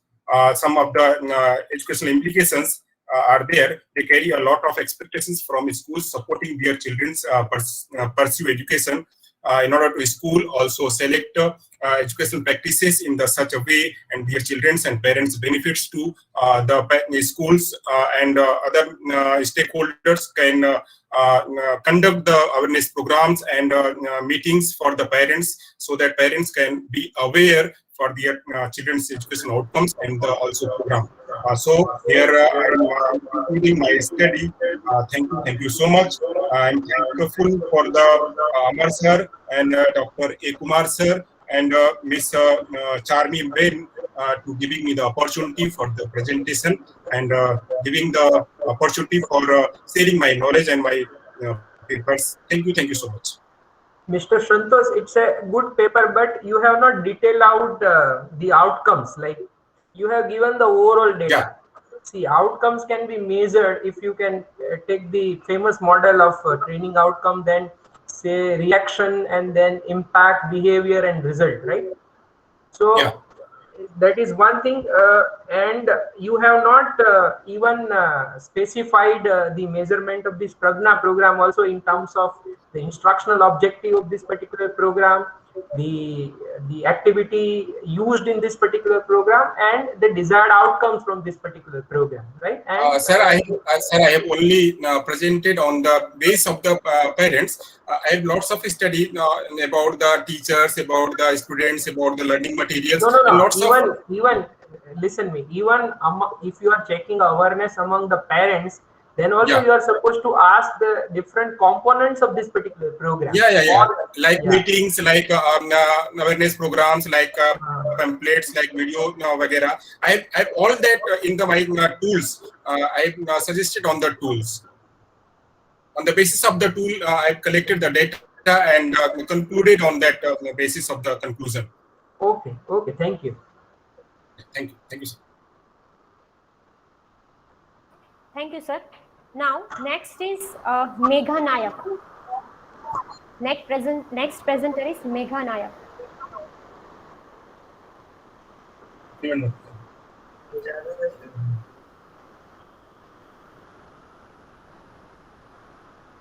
Ma'am, are you there?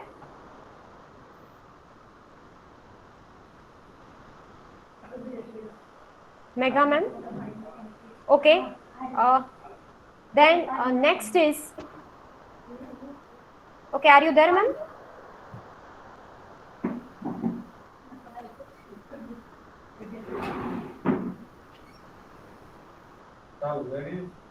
Okay, next is Manjusha, ma'am. Yeah, madam. Yeah. Madam, am I audible? Yeah. Yeah, ma'am. Yeah. Yeah, madam. Just 1 minute. I'm sharing my screen.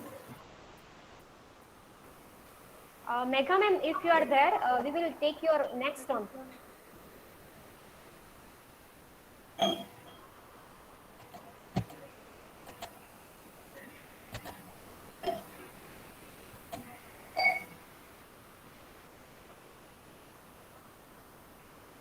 Madam, just 1 minute. Yeah, ma'am. Yeah. Just 1 minute. Yes.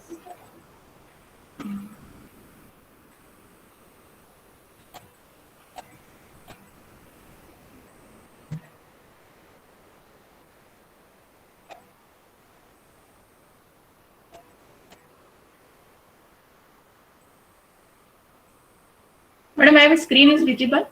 Hello? Yeah, ma'am. Hello, madam. Yeah, ma'am, but your Google Meet screen is visible to us. Yeah, just a minute. You just minimize that screen, ma'am. Okay, madam.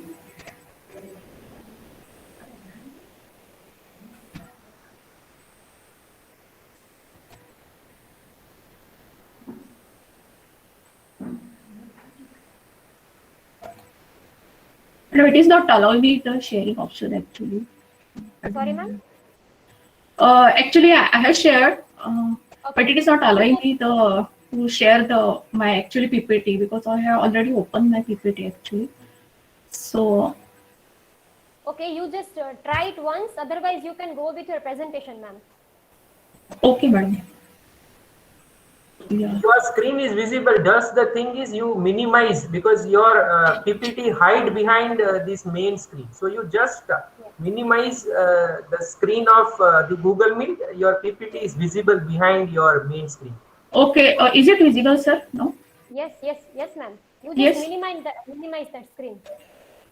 As she suggested, you minimize this screen. This one presentation. Yeah. No, you have to go again to the present now and then. Yeah, sir.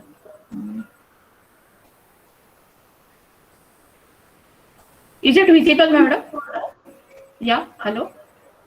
Hello. Now it is not visible. Okay. Now is it visible, madam? No. Hello. No, ma'am. You choose the option present now. Yeah. Just 1 minute. Yeah, I have shared actually. I have chosen the present now actually. It's not giving me the sharing option actually. Sorry. Yeah. I have shared actually. Yeah, ma'am. Just you minimize. This one. Screen. Yes, ma'am. Yes. Yeah. I have minimized. Yeah, now it is visible. Thank you, sir. Thank you very much. Sorry. Yeah. Sorry for delay. Okay. First of all, thanks to K.R.Doshi Group of Colleges and all the dignitaries and all the conference organizers for presenting me my short work here during this presentation. And thanks for accepting my work even though I was delayed here. Actually, sir, I want to focus here on basically the plants. So the plants may be vegetables as well as the medicinal plants. So in our day-to-day life, actually, we are using these plants for eating as well as the medicinal plants for the for medicinal purposes here. So what I want to focus that here, how they are correlated your body metabolism. So in our body there are several I can say the enzymes, that is a proteolytic enzymes here, and they are playing important role in the process of the digestion here. So this is one of the basically advantage of these proteolytic enzymes in our body here basically. But what I want to focus that here, there are certain proteolytic enzymes here and they are involved in certain body processes like apart from digestion, blood clotting, host defense, pathogenic infection, viral replication, wound healing process, as well as the disease progression. So what I want to focus that certain proteolytic enzymes, they are actually leading to the disease progression here. And therefore, what is the crucial that here, so these proteolytic enzymes, they are apart from they are present in certain pathogenic viruses, they are present in certain pathogenic bacteria here, and they are helping for the replication of the virus, they are helping for the disease progression here. So what my focus is that here, is it possible that we can inhibit such proteolytic enzyme basically not from the human being, but they are which are present in the pathogenic microbes and the pathogenic that is the viruses here. Because these proteolytic enzymes here, they interfere this blood coagulation process, normal metabolic processes, and they are involved in causing HIV-like diseases and the cancer here. Therefore, here in what our study and another thing is that here. This proteolytic enzyme, pathogenic proteolytic enzyme, they cause the cancer infection by minimizing our immune response, and they even trigger the that is a HIV-like infection. So we are working on the such factors which prevent such pathogenic proteolytic enzyme or which can prevent the action Madam, of. sorry to intervene, but yes, sir.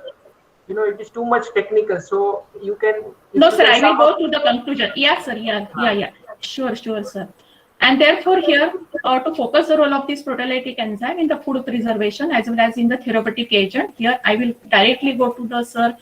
So these are the plants we have selected, and we have isolated this certain protease inhibitor from the view of the designing them in the therapeutic agents here. So whatever the experimental work we carried out here, so we got some success that here such whatever we have used the plants like chickpea as well as we have used certain other plants, that is a cucumber. Then next, so what it is showing that here or whatever these plants, they have the medicinal property, and whatever the factors is isolated in the form of protease inhibitor, they can inhibit the action of this proteolytic enzyme here. So we have used the several plants apart from chickpea, cucumber, as well as we have used the green tea compound. We have used one of the important medicinal plants like ashwagandha here. And therefore, what I want to focus that here, we can use these certain types of the plants. We can isolate these inhibitor compounds and develop them in the form of the inhibitor here. Okay, so that these inhibitors can be developed in the form of the drug for treating the such types of the diseases like cancer and HIV, as well as certain bacterial pathogenic infection here. Yet the work is in progress, and in the future we can work more on this to develop them in the form of the therapeutic agent. So only this is the significance of study here because there are so many graphs, so I did not. Thank you, sir. Thank you. Thanks once again.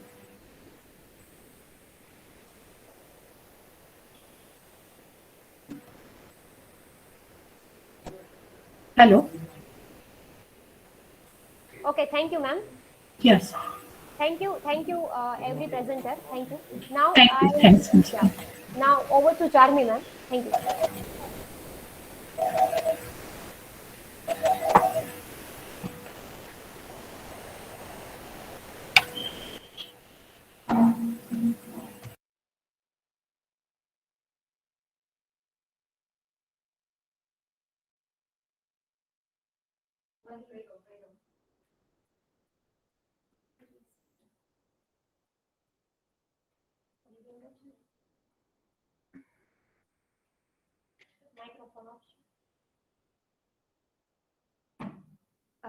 So I'm here for vote of thanks.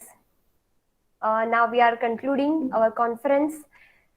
First of all, I would like to thank to the president of this international multidisciplinary virtual conference and our honorable vice chancellor, Dr. Excuse me, ma'am.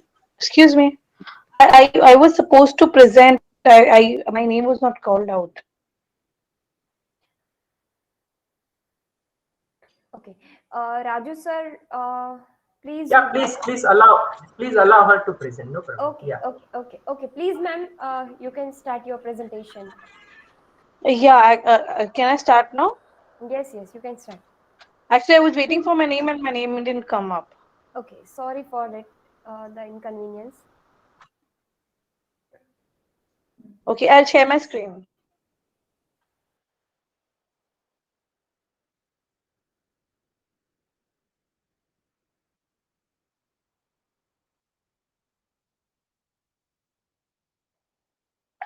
Can you see my screen? Is my screen visible? No, ma'am. It will take time. It will take 30 or 35 seconds. That's why it is not visible. You just wait. After sharing, you just wait for a few seconds. Okay.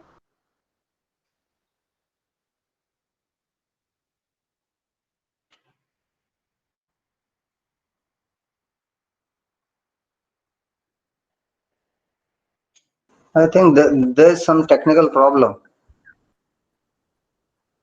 Yeah, sometimes sir, it's matter of waiting only because sometimes the processor is slow. That's why at the other end. Depends upon the computer being. Yeah. Because that is what I observed in the last case. Mm-hmm. Fine.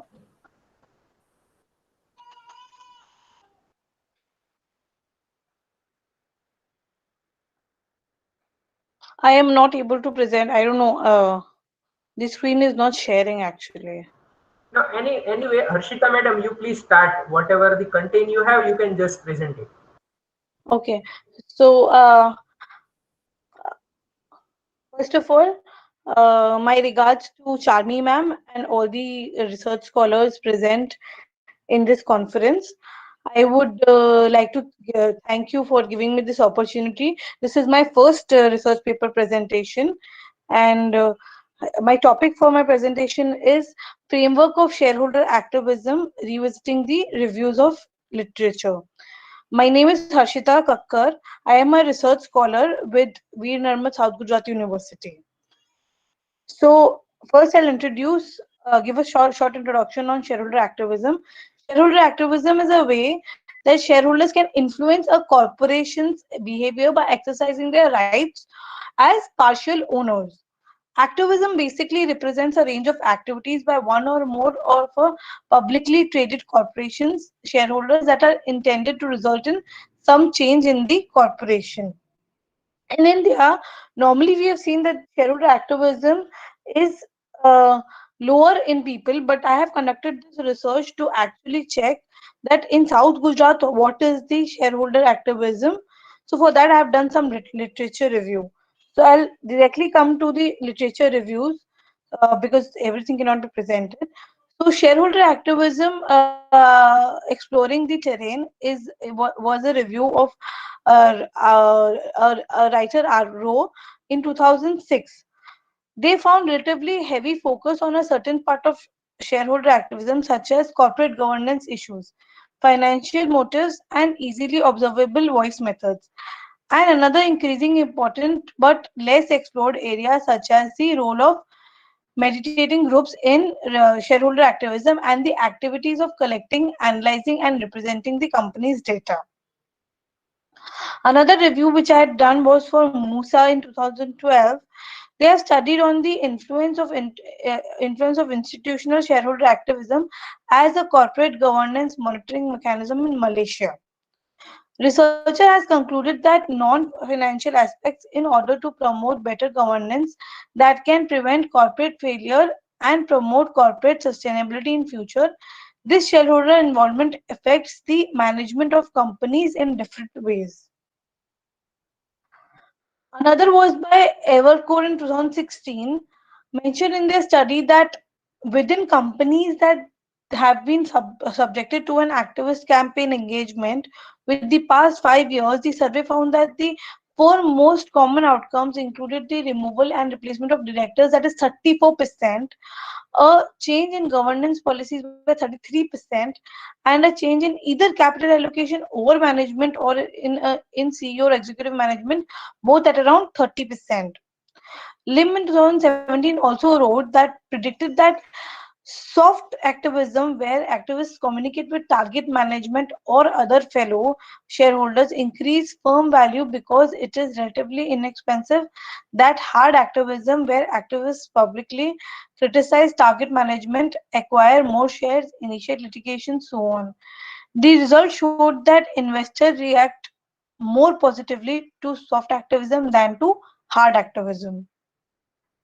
Another research in 2019 by Subramanian mentioned in his article that Madam, sorry for you. Please share your findings and conclusion. Okay. So the conclusion was that the conclusion was that there has been years and the world is witnessing the shareholder activism. Shareholder activism has become a self-motivated established force, and its connected, rapidly growing body of intellectual entities affects many organizations and their management.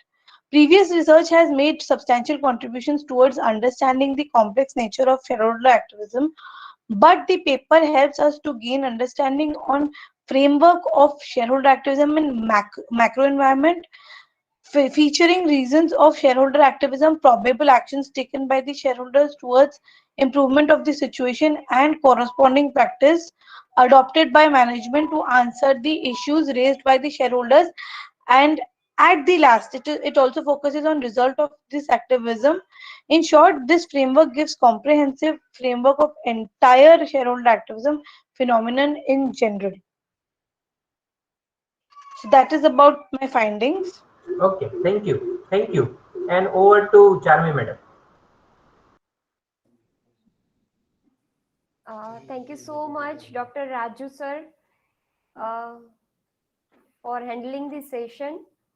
Now I'm going towards the conclusion of the conference.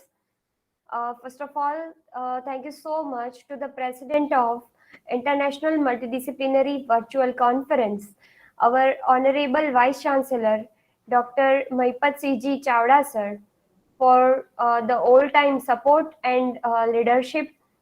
I'm also thankful to both the chief guest, Honorable Vice Chancellor of Bhaktakavi Narsi Mehta University, Junagadh, Professor Dr. Chetan Trivedi sir, and Honorable Vice Chancellor, Professor Dr.